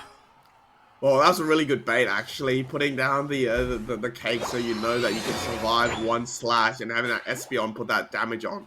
Fending off the Scyther as well. So back to the central area for the Victory Road, and Skull also takes this opportunity to soak up as much as possible. We are still missing some level 7s on both the sides. So I think that this middle Altaria family is going to be really the first moments that we can see who will take the lead in this game number 3. You see everyone is now looking at the middle now. Suicune come through with a bit of a stun, and the Meanloop will also find Bida here. Can they fall on it? No. They will back away for the middle. Not before the Scyther comes in, though. Mule 1 HP, and the Fire Punch Flare Blitz combo will delete them off the map for now. And a really good pick now. Double level 7s for the Pineapple. It's one of the reasons why I love Stored Power Espeon as well, buddy. They were safe around the other side of that wall, but Stored Power is going to go straight on over and cause a huge amount of damage and just allow Charizard to lock it in. So I like the way that Pineapple built their comp here, but can they keep away from this Cypher? That's the issue. There comes the boosted from Mew, trying to see if they can find it onto the side of Mavuka, but there we go. The stun for Mamoswine nearly finds Cypher, and that's what they do. If you have Seasons on your team with Mamoswine, you've got to be wary of that as they manage managed to lock down the secure, and now they look for more. A huge beam connects through, and it feels like Pineapple have got a much better showing in this early game. I do have to say, though, I'm so impressed by the patience of Seasons, right? They were in that bush for a solid, like, 15 seconds, knowing that it's a very likely the Scyther walks through quite arrogantly, and they're able to punish them, also beating out the full heal as well. Registeel, a Reggie worthy of a fight in the top side, but the big beam coming from Mew is going to be able to help this Scyther come online and also delete 3 members of Do You Like Pineapple, and now this Registeel looks to be them. We do have a Leafeon with that Unite move available, but is it worth to go in and sacrifice your life and the Unite move as well? They unfortunately will get deleted, and this Registeel will go on the side of the Victory Road. Insane bait coming out, and that was going to be able to provide them a bit of fuel to go in. Stun on the Seasons as well, and without the defender here at this bottom side, it might mean that they need to really fend away. But if I say this, though, immediately we have Umbreon getting taken out on the side of the Victory Road, and here comes the Seismic Slam from the Pineapple, and what a great response to protect that bottom side of the map.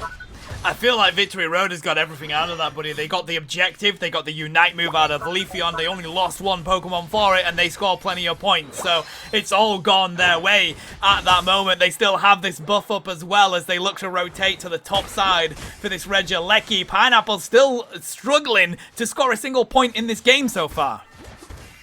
Yeah, I mean, this is kind of like a deja vu of game number 1, right? But luckily, they're going to be able to put some pressure on the bot side, uncontested, get those scores in, at least break a pad, and Leafeon goes for more, maybe some bit more stacking in the bottom side as well. And suddenly, the points have scored 105 from a blink of my eye, Tano, and really right back into this game. You know, they're clumping out and clearing away the central area of the Victory Road. They don't care for this Regieleki at all. I like that. I like to let them get that T1, let them get the Lecky. We're just going to grab all of their experience and score even more points. So they've cut down the score lead. Yes, they managed to get a 39 overcap in the T1 on the side of Victory Road, but Pineapple are now going to be able to go back and defend this Lecky as well. I think they've done quite enough with that to get themselves back in this game. Springboard is here now. Will Victory Road continue to push that as Galarian Rapidash dives on in? The Electro Ball comes through and takes out the Mew, and that means that the Lecky goes on in, buddy. Now they can rein in the points. The Ice Bites connect as well. Charizard gets felled. Victory Road look to break this pad as the 25 rains down. That's going to be massive for the next Regieleki that spawns on in. You know what? One of life's greatest mysteries is how the Regieleki actually works, because I swear there were many people on that pad. I don't know how the Regieleki found a way to go in. Maybe paid by the Victory Road there, but that was enough to break that top pad. Seismic Slam to come through, and immediately the Melock from Aslan will trap it in its tracks for a moment. They're going to be able to score some points in before the Moonlight Plans will actually land. And in saying that, Aslan also falls as well. But Hero is here to get revenge for their teammates. Chaos Sugar 2 immediately with the Green Illusion dive, and they look for more. Make that 3 perhaps. And before the Flare Blitz can even land, here comes the Chaos Sugar 3 we were talking about. I mean, even looking for 4 here, that's going to be the Quadra. No, Suicune manages to sneak in, but this is why I love Cypher so much, mate. Just the way that you bounce around left, right, and center. Sometimes it's even hard to keep a sight on where they are, and you just get those executes. It's always going to be difficult for a team to handle. It seems like Seasons is the only one that is managing to find the handling for this Cypher. Yeah, unfortunately, a lot of pressure on this Mamo trying to pick up a Pokemon that has so many dashes as well, right? Here comes a bush check from Seasons. They know Aslan's still nearby, but that's all about it. It's going to be the other 3 members of the Victory Road up in that top side. Reggie Ice there, going on the side of the Pineapple. And there's not going to be a third Regieleki, so depending on whether they're going to delay it or not, they actually choose to delay it on the side of the Victory Road. They don't want this Regieleki just yet. They want to time it, so at least, you know, it puts a little bit more pressure closer to that final stretch. I can't believe they got that down to 1 HP in a dream as well, buddy. That sounds like they suddenly decided, in fact, let's leave it. Good beams coming in here for Victory Road, though. Can they find a KO? There we go. They do dive on in, and they do. Alchemy goes down, but again, oh my god, Charizard comes in and just ruins the plans of Victory Road, Fu. This is what we talk about. Sometimes you get a little bit too greedy, and now you have to put up with this Regieleki. That was so funny. I don't know how Charizard was able to get it without, you know, showing vision of it coming in. but just absolute scenes for our game number 3. And I think you mentioned before how these games have been so good in this league. That Regieleki walks in. I'm speechless, honestly, but we have the final stretch coming on, though. Will they go for it, though? Leafeon looks like they want to show face. They want to see if they can get some scores in. Of course, there's going to be somebody defending it. Right now, Pineapple, it's all going to be about how patient they want to be because the ball is in their court right now, Fu. They have to make a move. Victory Road is just going to sit here and wait for the engage. They've got to be wary, though. Seasons has got some very good picks onto the dives here, and it looks like they're waiting for the right moment to get that pick again.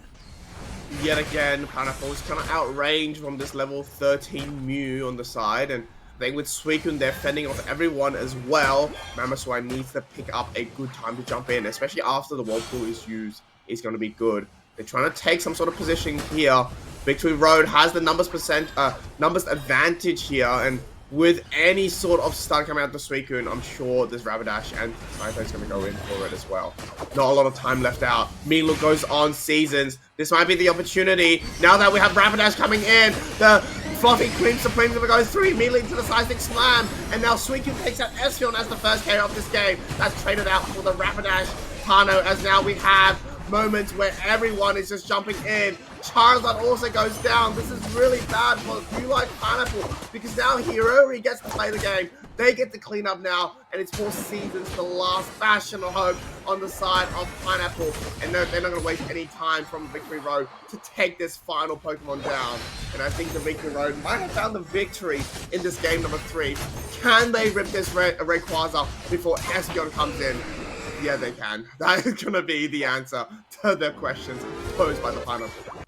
What a great set that ended up being, though, buddy. Pineapple, what a way to bounce back and get yourself back into this game. Game 2 was all theirs, and this one came all the way down to the Rayquaza. I just think they were a bit too patient on the side of Pineapple. I mean, Victory Road were never going to make the first move. They were always going to be the more patient team. They were always going to wait for somebody to do something. Other plans should have come out from Pineapple. I mean, it did look like Leafeon was going to show face down in that bottom lane, see if they could sneak in some points. It was that close that maybe the Batcat would have been the shout. Yeah, maybe. It's hard, right? Because if Leafeon shows up top, then the Rapidash might just go for an engage as well. But at the end of the day, I do have to say, yeah, Pineapple did a fantastic job, I think, in this set. They shouldn't be sad at all about their performance. They were able to show us how they can really come back, right? Despite a quite a dominating game number 1 for the Victory Road, but 100,000+ damage for Mifil is a little bit crazy, I think, on the view. It's great, mate. And, you know, again, GG's to Hiyori. An absolute pleasure to watch on that Cypher, buddy. I thoroughly enjoyed it, and they were so good. You know, even in game 1, when they had so much CC to handle, and they were just able to kite around it so well. Good effort by both of these teams, but it's going to be the Victory Road that manages to win it out and progress their record onto 3-1. Yeah, really well done from both these teams, and that will mean that I think the Victory Road goes up a step in some of the standings, right? Or I think they might be taking some of the spots up. They're number 6 at the moment. They're so close. Yeah, they are number 6 right now, but the league is so close, mate. Right now, I think Ultimate leading it on 4-0 from what we've seen already, but the enemies are already on 3-1 as well. So they do progress on up, though, I believe. Maybe taking it in that 4th spot, but here we go. Thank you so much, production. These are the current standings, buddy. So the Victory Road, they progressed up. They're in 4th position right now, 3-1 with a +3 points on the board as well. Yeah, so they've really taken up, and I just, like we mentioned, moved past the tie they had beforehand. And in a league format, any win is a good win, right? And despite it being 2-1, able to win it all will mean that they get that top 4 positioning, which is a great effort from both these teams. Awesome. I think we have one more set to go, and my understanding is we're going to take a short break, right, as we prepare for that. But what a great start. I mean, this is the only set I've casted so far for the European League, and it's been amazing. I think game number 3 for my first one, and just absolute scenes, I think, from both these teams is a great shout for the next set, I think, coming in. It sets the bar really high. So we're going to take a quick break, folks, as we come back for it. Don't go anywhere. More action to come.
Howdy trainers, welcome back. We've got the final set of the day to bring you through. It's Banana Peelers versus Crash Out GG.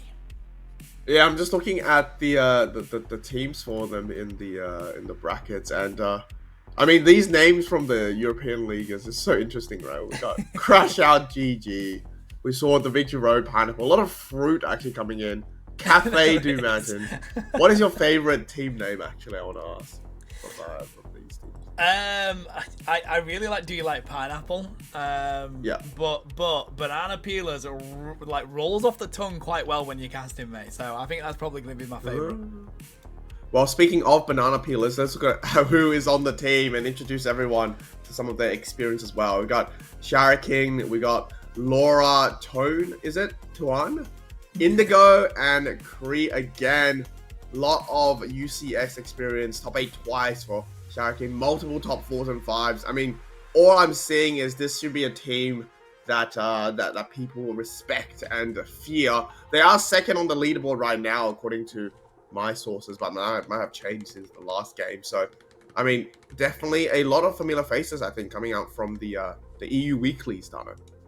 Yeah, well, that's it, isn't it, buddy? Me and you have casted these players plenty of times in the EU Weeklies that we used to cover, so it's great to see them back here. Banana Peelers have been a team that I've been saying all along, really exciting. I've really enjoyed every time that I've been casting them. It's been them that I've been keeping a close eye on, and yeah, coming into today, they were just behind Ultimate in that table. Can they keep there as we go on into Crash Out GG? Not having as good an early start as others. Iglo here alongside, I'm just going to say GG, Saloni, Hamsuki, and OO as well. I mean, come on, guys. You've got to help us out with these names. Come on. But looking at their records, plenty of tops. Top 4 UCS, top 8 UCS, top 5, 6 UCS. No surprises, buddy. And of course, Worlds Japan. AS Ouch here on the side of OO. Yeah, well, let's see whether they crash out or not in this game, right? Can you have a good crash out? Is that, or is it always the bad crash out? Who knows? We'll get into the game. We'll find out, mate. That's what we'll find out on how the game goes. Right. I mean, looking at the standings, so as we were mentioning, Crash Out right now, they're 1 and 2. They're looking for some more victories. They have just come off a win in the previous week, so let's see if they can keep that on up against Banana Peelers, who are currently sat in 2nd position, or at least they were before this week's were kicking on off. So they need to get the win, buddy, if they want to stay behind Ultimate. Can I ask a quick question, Tano? How in the world are we going to pronounce an emoji? Bro. Crash Out GG.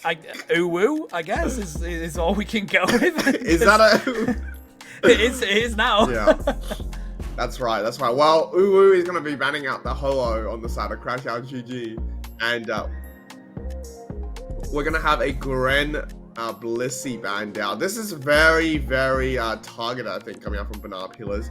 Is that a duo? Do you know? Have you watched much of Crash Out GG? Whether they just like playing Gren? Is that why it's been banned on this game?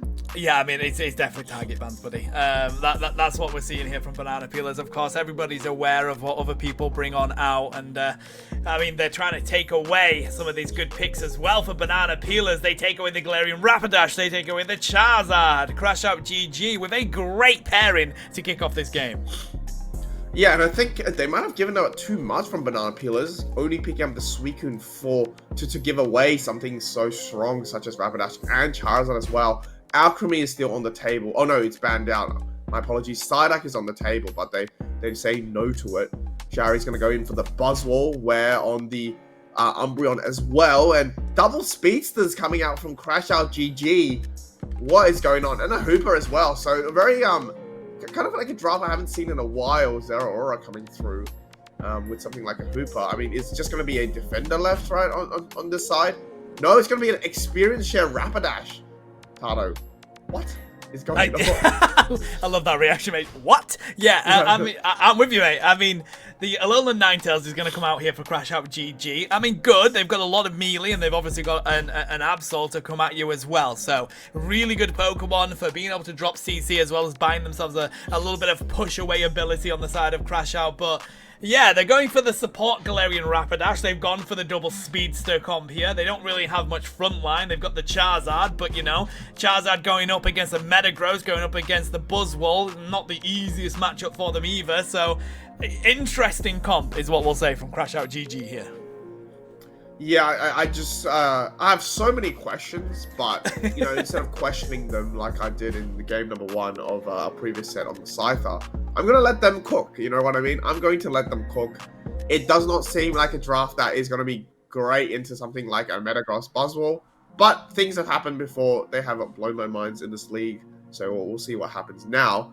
I do have to say though that the draft that Banana Pillars have brought out is incredibly strong. If the Metagross can come online with the help of the Buzzwole right in that early game, that's going to provide a ton of sustain. And, you know, you need to have really chain damage on the side of Crash Out GG to really take out that Pokemon. Once it's at level 13 at that Rayquaza fight, it is going to be definitely a raid boss to take down. So I'm interested to see how Crash Out actually navigates this, whether they can just prevent the Metagross from hitting that level 13 to begin with, as well as, you know, dealing with that Buzzwole up in the top side. That's something that Rapidash is great at doing.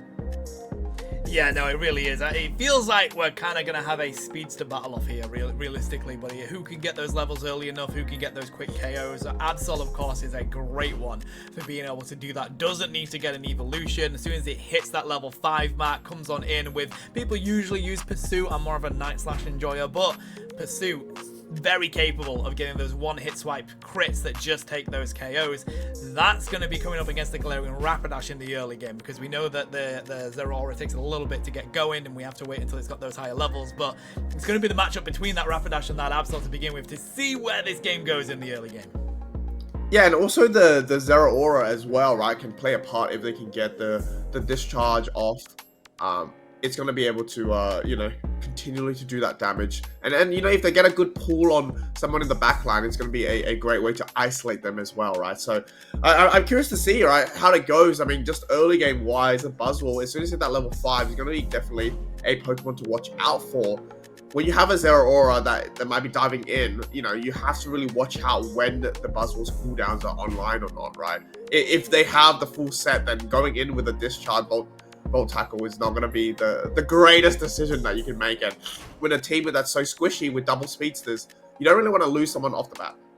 No, that you don't. And I gotta say, I feel like we've seen a little bit of it, but Wild Charge has been used on Zeraora already today, and I love it, mate.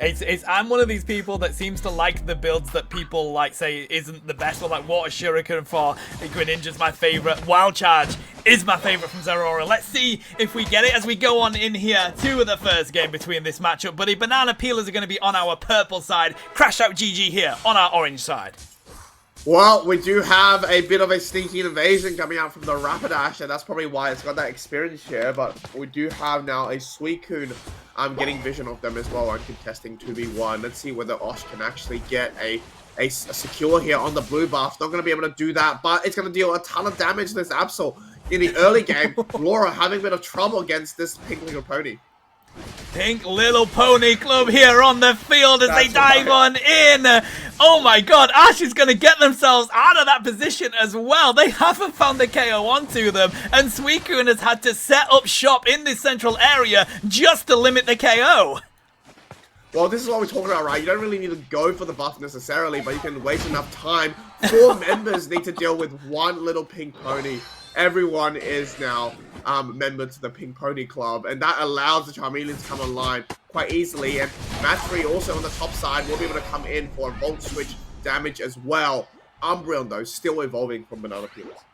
Yeah, it did take a huge amount of damage there on the side of Zeraora, though, so we've got to keep an eye on that, buddy. It seems like they were prepared to deal with that dash on in. As soon as they hit those higher levels, though, it's going to be a different matter.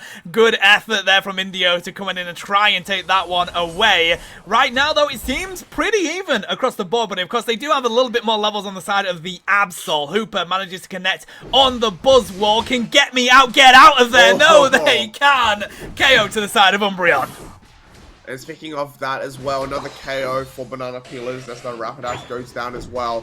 Still a Ponyta, no evolution so far, but with that experience share, I'm pretty sure they don't mind too much. just want to be a nuisance on the map. We do have all these Altara Swablues going on the side of the Zeraora, though. Not before Indigo steals away the big one as Altara goes on that side to even out the experience. Slowly but surely, though, Banana Peelers have now taken away from the level. We have a level 7 Absol on the board, Tano. Yeah, I mean, coming into this, looking at the current records, Banana Peelers, especially with their comp as well, should realistically be the better matchup. But Crashout have managed to survive this early game. They have got level 7s themselves on the field as well. And now they do have, of course, that power spike on the Alolan Ninetales. They've got their combo ready to go. A dash on in with Zeraora with that discharge. The freeze onto Indigo. Crashout GG have found some good pressure down here in the bottom lane, Fu. It's already freeze against freeze here. Suicune almost at level 7, going to be able to do that combo and instantly freeze members, whereas a lot of Ninetales already that level 7 as well. We're going to fight for our first basement Reggie of the game. It's going to be Regice, and we're going to just start shredding it immediately. Here comes a lot of Ninetales come through, but Matang able to steal it away as Kree comes through, full heal and all, but dives in at the wrong angle and gets punished there. Not before Zeraora also gets fallen as well. Suicune able to get that sort of KO, but Absol going down there is a huge bunch of experience going back on Crashout GG. I love the fact that Matang just sat there and was like, yeah, go on, you rip it for me, I'll secure it all day long. What a great way to come back and just take that one away. But I mean, we're at 620 here. We have 4 points scored in the entirety of this game. It seems like both of these teams are just fighting each other in both lanes, not managing to get those scores in just yet. A dive in again, trying to see if they can get the Umbreon. The Mean Look connects, but they get out of sight. Absol manages to take down the pony once again, currently winning the Speedster matchup. Yeah, they are, but what they will not have is more Unite moves out in the top side here. No, as I say this though, Umbreon ticks over to level 8, and we will have a brawl for this Regieleki. Big freeze on the Charizard. Get me out. Not able to get out of that Mean Look. And here comes the Midnight Slash as well. It is going to be secured by Crashout GG though, but they will lose their life for it. Absolutely picks up KO2 yet again. And despite this Regieleki going on the side of Crashout GG, there's just not enough fuel for them to really make something of it. Meanwhile, on the bottom side, Snow Globe to delete out Metagross. And not going to be able to score that 40, but we do have 2 members of Banana Peelers looking for maybe a pick. I thought Buzzwole was going to throw that Lecky in then, but it's so close to doing so. But the Seismic Slam's going to delete them anyway. Umbreon's not going to survive. 1 HP in a dream. That Lecky goes in. Now they can score the points, give themselves the lead. I was going to say that Banana Peelers ain't going to be unhappy about that. They got the KOs, but now I think maybe they will be as Absol gets pushed down here on that T1 pad. They've managed to score so many points that it's left on 1 on that T1. 16 trying to go in, but doesn't get connected as Metagross takes the double. I was just going to say, I need to stop expecting stuff because this game is really expect the unexpected, right? I completely disregarded that Regieleki round. I thought they were just going to clear it, but they Crashout GG able to find a way back in there and get some decent scores in. You know, despite losing a couple in the top side, they're able to score that 40 down in the bottom, and now they have so much space for this Reggie steal, which is a great Reggie to get if they can. Absol, though, will have something to say about it, but as I say this, Absol able to pick up a KO2. Matry not going to be able to survive too long in the bottom side. Still a Reggie still able to be gotten. I'm confused. Did it get taken? It did get taken.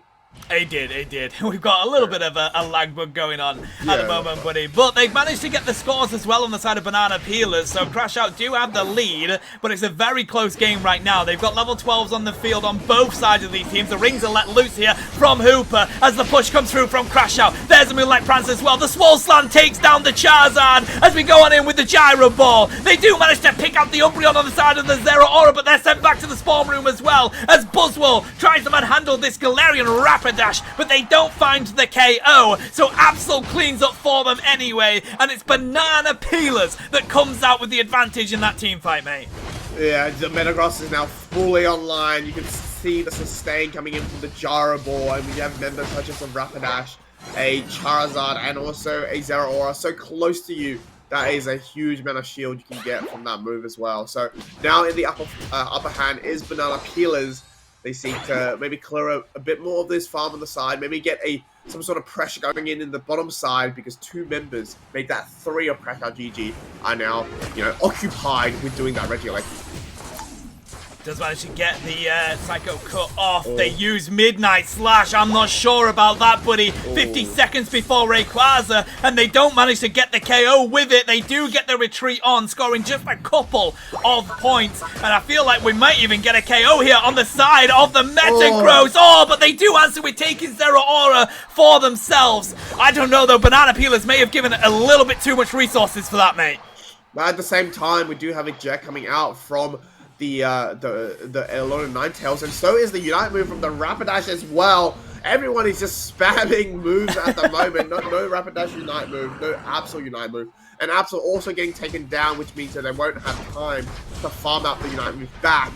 And that also provides enough space for Crashout GG to get this Regirock. I mean, despite having a really squishy team, Crashout GG have done fantastic in this game. They have the points lead as well. They need to take this opportunity knowing that Absol has no Unite move to maybe make a play. Yeah, I'm with you. That's exactly the answer. We see Absol trying to get that Unite move back, and they've just managed to find it. We've taken that piece of farm.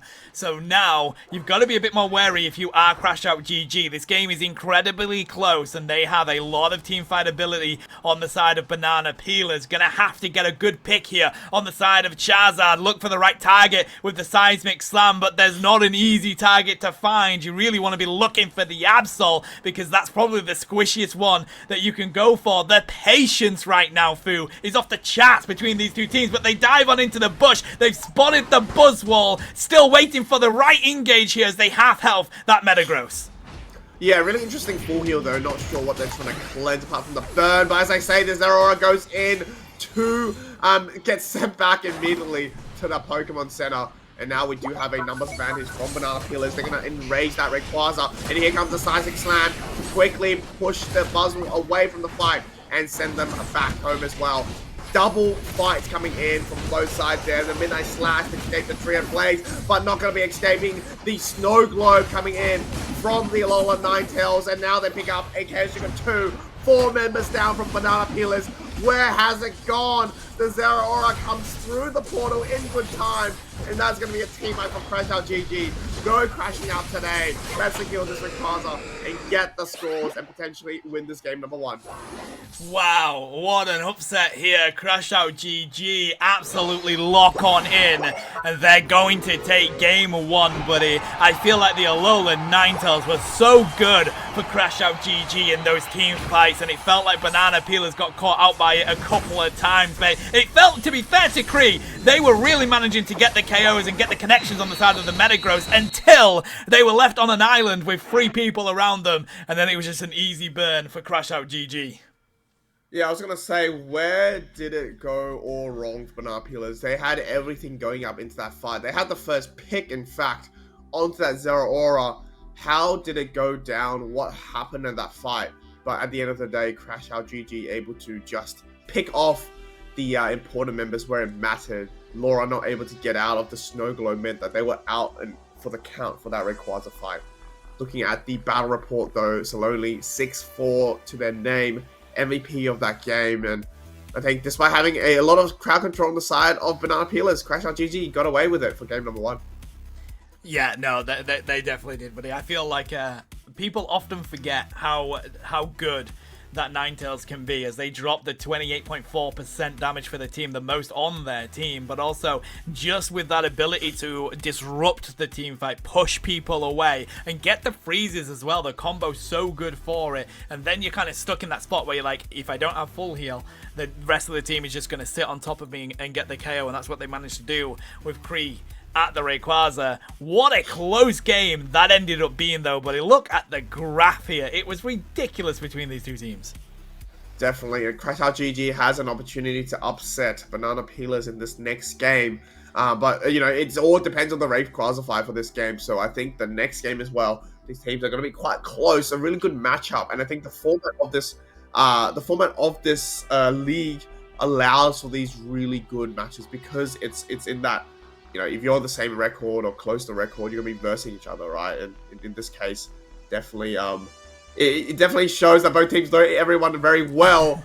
And it just goes down to how you build your team up for that final 2 minutes and how you execute your game plan there.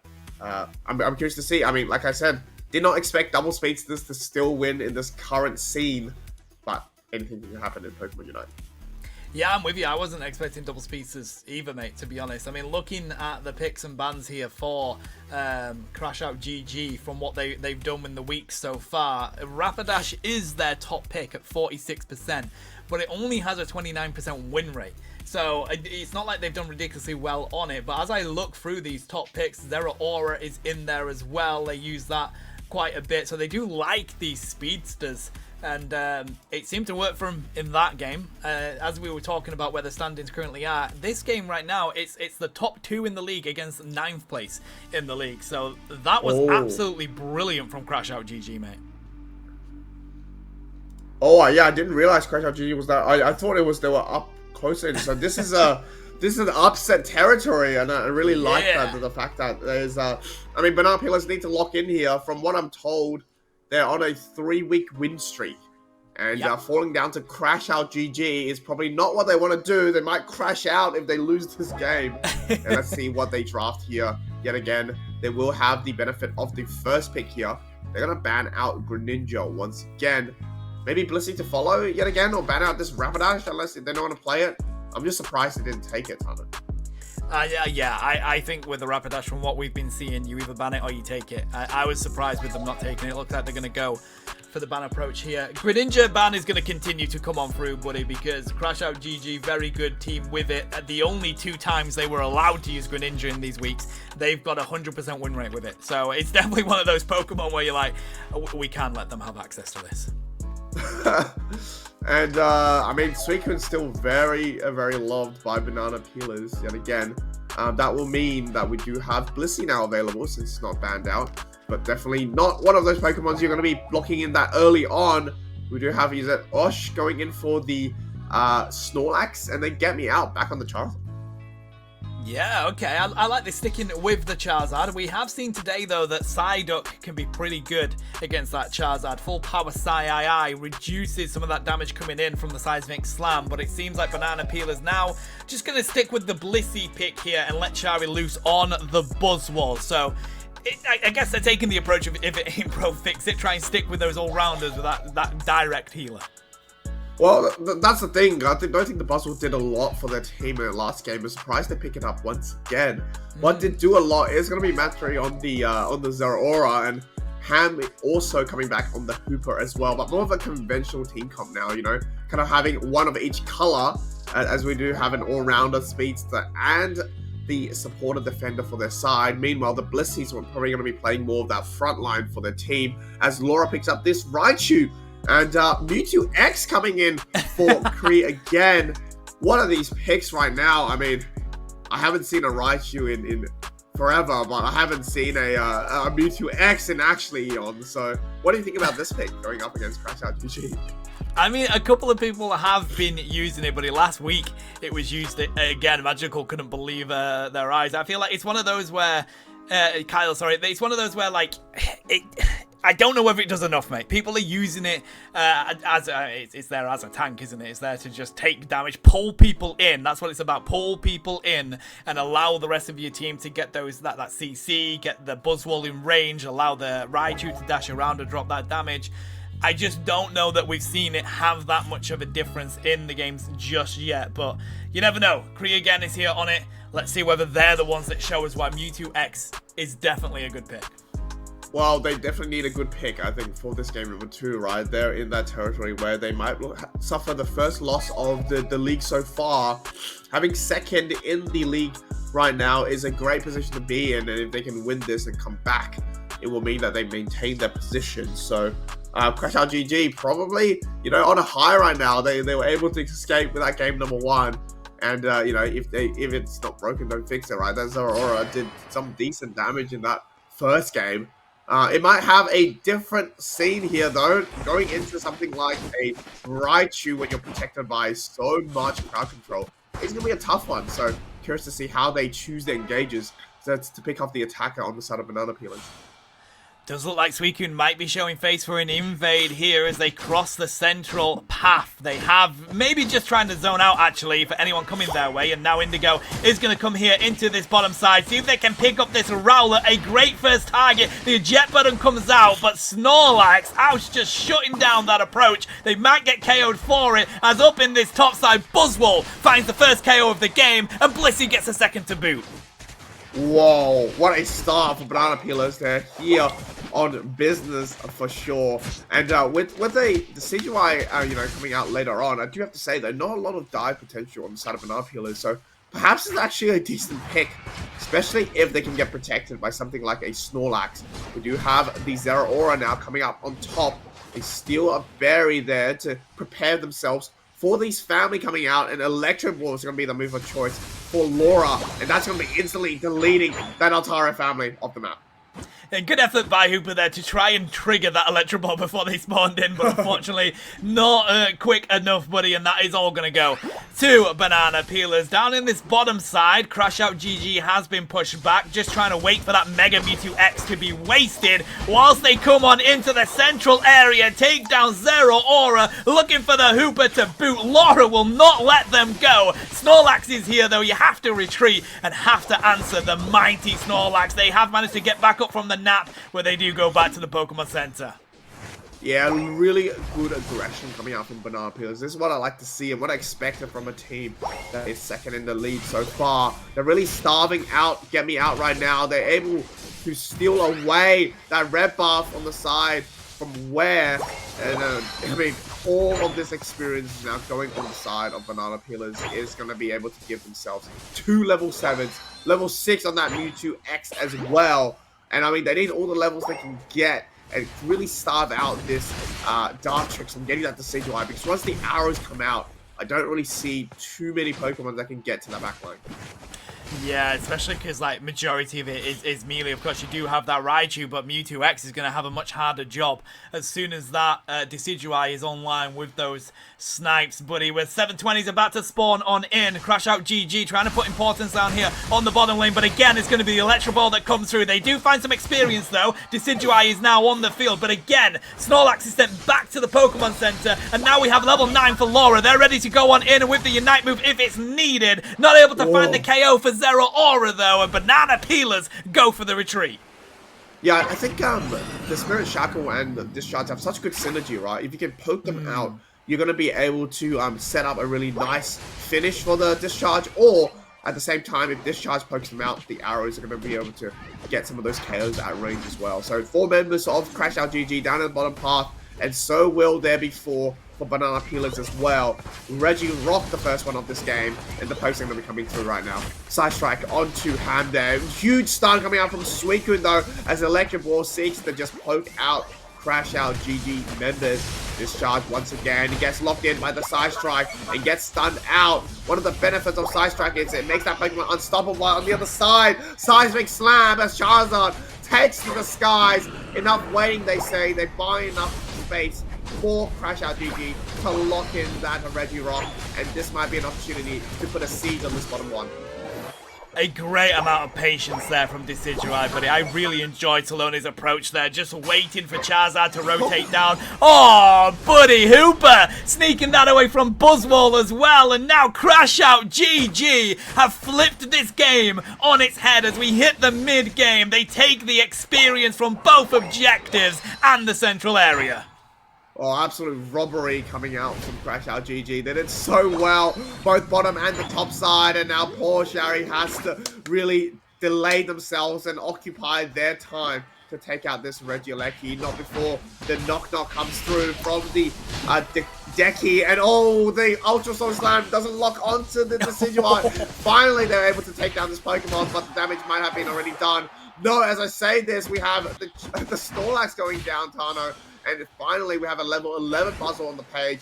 Maybe that Beast Move can be used for something now, as they look to maybe put some pressure down in the bottom side of the map.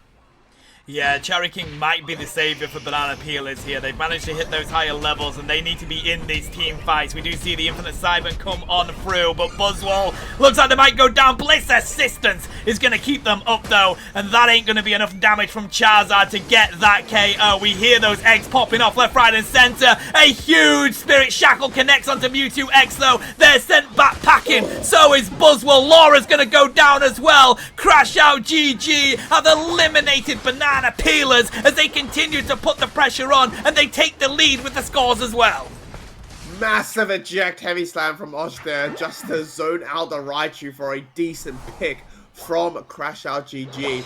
And now having a level 12 Charizard staring down the barrel of only a level 11 on the side will mean that as long as they can keep that level lead, that Unite move is going to deal a whole lot of damage, right? Especially if you can escape a lot of the crowd control coming out from the Suicune as well. Registeel is more bad news for Banana Peelers. Now they're going to go on a buffed fight against Crash Out GG. Here comes the roll call from Ham. We're going to have a 5-on-5, it seems, as Charizard looks the portal back through very, very soon. Great rip onto Regieleki here as well, because Banana Peelers are having to deal with the Hooper. They do find that KO, but guess who's there? It's Knock Knock time, buddy. Ice Spikes does come through, and there's a Seismic Slam again. The fact that Charizard has this Unite move for every single team fight is ridiculous, and there's the combo you talked about. Spirit Shackle paired with the Seismic Slam or the Discharge, and they find the Quadra. Crash Out GG with an absolute session here in this game. I mean, when you defeat the second seed in that game number 1, it creates so much momentum. Here comes Infinite Cyber. They're really looking for this KO onto the Decidueye. They might be able to do that, but the eject coming out from Saloney. No! Able to lock it in. But now they are going to be punished for their sins, as we have 3 members looking for a revenge on this Mewtwo X. It does have the Mega available, but not enough to sustain himself. The damage coming out from Matry as well.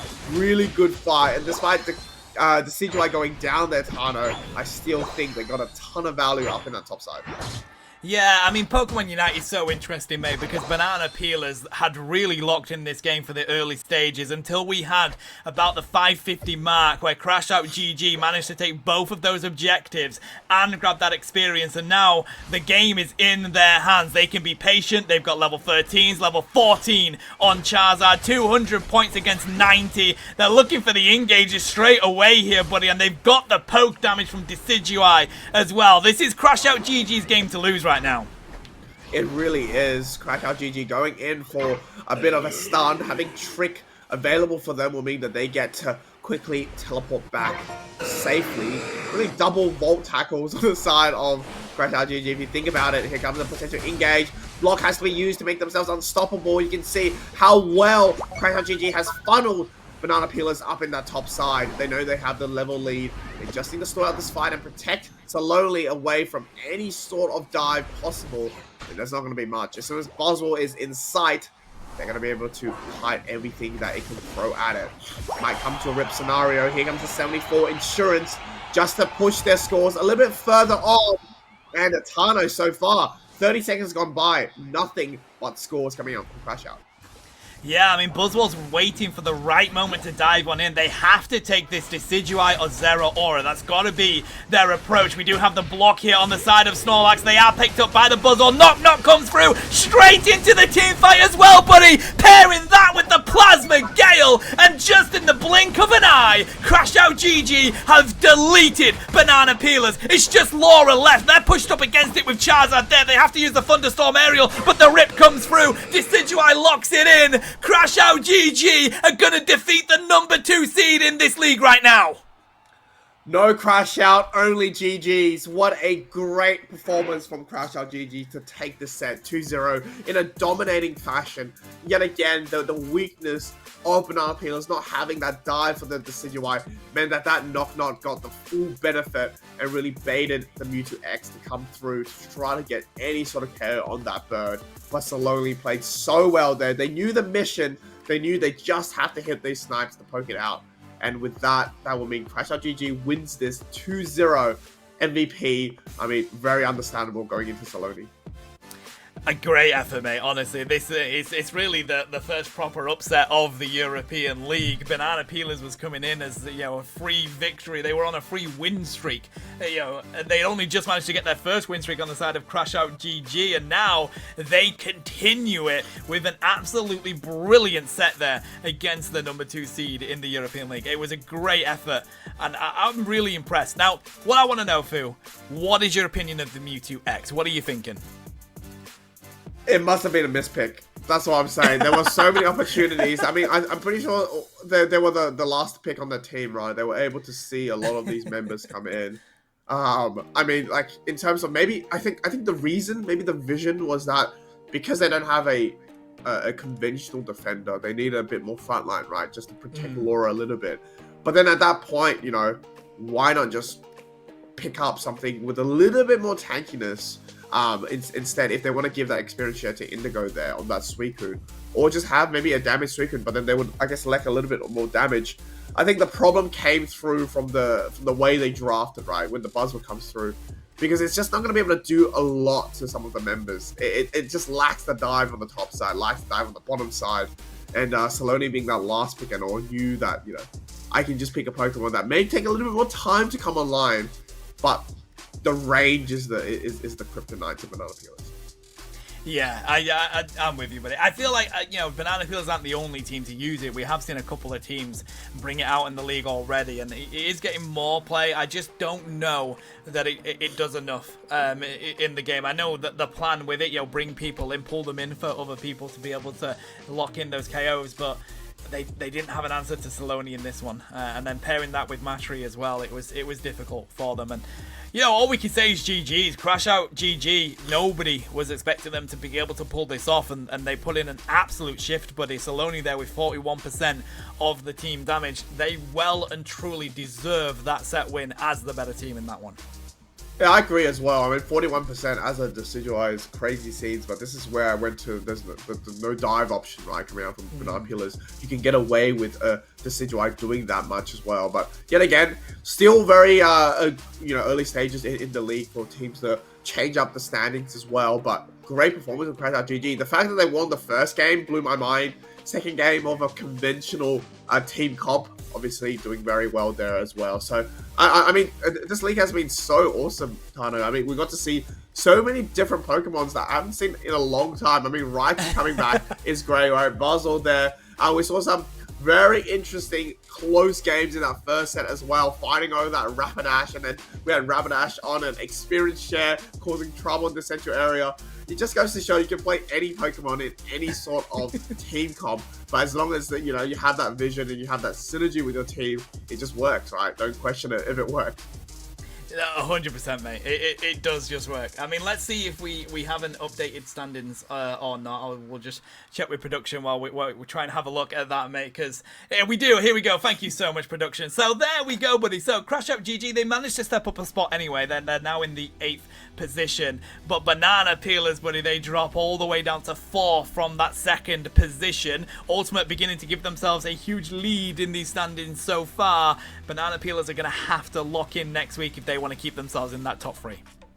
Yeah, Ultimate is the only team that haven't lost a single set so far. Everyone else have suffered 1 or 2, but incredibly close. I think the top 5 positions are, right? 6 is where it really starts tying with the 2-2s, and I mean for Team GC probably still looking for a win as well, and so is LN. So I mean this is a great way to I guess provide a bit of motivation, right, for the other teams that maybe are still looking for their first win to come on, and they say if something like Crash Out GG can knock down the number 2 position, maybe we can as well next week. So from production, I heard we have an interview as well. Oh my gosh, this league has everything, Tano. I'm so excited. Who are we interviewing? That we do. We have got the absolute god of Decidueye themselves. Saloni is coming on in to show us a little bit more information about how dominant that Decidueye was, Fu. That's right. Well, as we wait for them to come in, plenty of questions on my mind. They also played Alola Ninetales very well in that first game as well. I remember going up against the going up against the Suicune down in that bottom side. So we'll wait as they come in.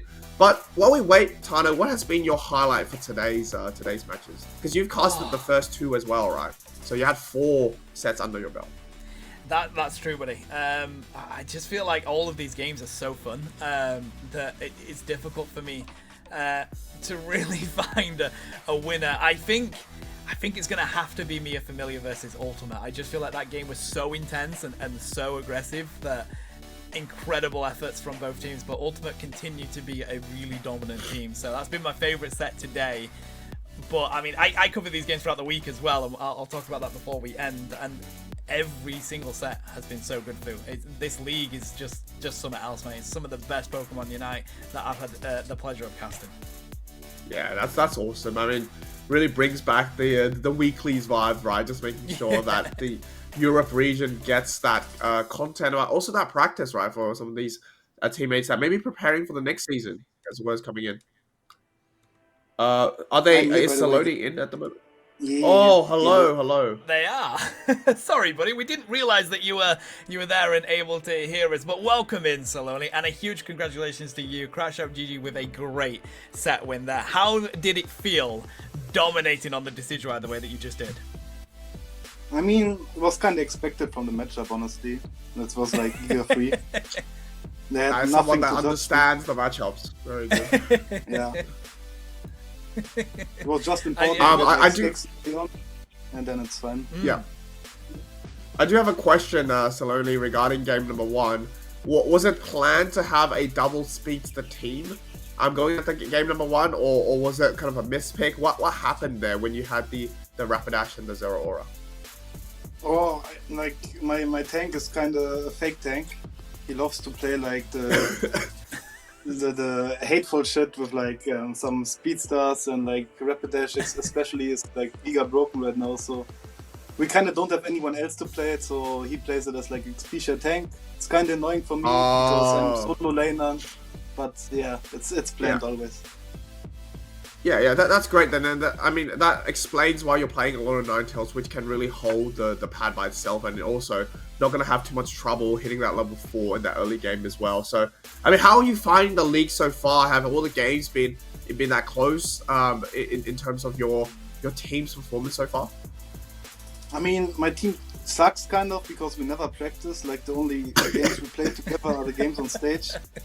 But like, yeah, we had some incredibly like close losses. Like we had like against one team, I remember we were like 3v1 and 4v1 in like Ray fights and always lost secure just to like random steal from auto attack or something. So we should be standing a little bit above with a little bit more luck. But yeah, we're managing. Well, you guys definitely did fantastic this week. You guys took down the second seed or second standing team today, and in a really dominant fashion as well. So hopefully less crash outs, more GGs in the weeks to come. But thank you so much for coming in today. Did you have another question, Tano, before we wrap up? No, yeah, again, I want to echo what you've said, buddy. I think it was a great effort by your team there, Saloni, especially with you saying that you don't get a chance to practice, and these games are the only time that you do. I think it was a really good effort to bounce back in the ways that you did. So, again, a huge GG's to you. Thank you so much for coming in for the interview as well. And we'll carry on with what more action we've got, buddy, because, of course, this is a weekly league, Fu. So, as we go on, round 6... round 4? Round 5 is next week. We're in round 4. Completely had a brain fart there. So, looking at the matchups, we do have Banana Peelers going up against Azari Esports. So, they do have an opportunity to get themselves another win. Crash Out GG, who have just dominated there, are going up against Luna Guardians, who are still looking for a win in this league so far, Fu. Yeah, and I see something really interesting as well. We do have Ultimate going up against Plus Ultra, so a lot of U names there as well. I'm trying to see any other great matchups coming in. Do have the Victory Road going up against Team MF, which is Mia Familia, so that's going to be another great set as well. I mean, I hope I'm awake next week to tune into some of the action, because it has been so exciting today, and I'm sure everyone watching at home is also very keen to see how their favorite teams move on in the league. Yeah, I hope you've all enjoyed the action here today, chat. Of course, I'll be covering the games that we don't cover here on the live channel over on my own, Spartan_Tano on Twitch. I'm going to throw myself in there so you can come and follow me and watch the rest of this European League action. And of course, it wouldn't be right without us giving a massive shout out to our incredible staff here at Unity Clash. They do such an incredible job. We mentioned them to begin with. We've got the incredible people, our observers Bina and Pastor pressing those amazing buttons, our head of production of Unity Clash being Shivam, and our admin Sorrow, and of course our casters Mad Magical earlier and Yufu. Thank you so much for being here at a ridiculously early time for you in the Australian region. Yeah, it's back to bed for me after this, but I'm glad. I'm gonna be dreaming of Unite moves and the double speeds, the comps, and the Scyther into 5 crowd control Pokemon. That's what I'm gonna be contemplating afterwards. But thank you so much for having me. I had a great time.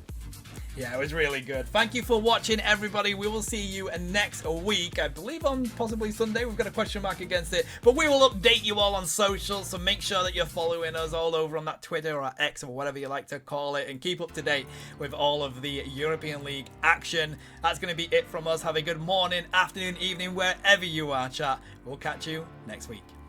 Bye.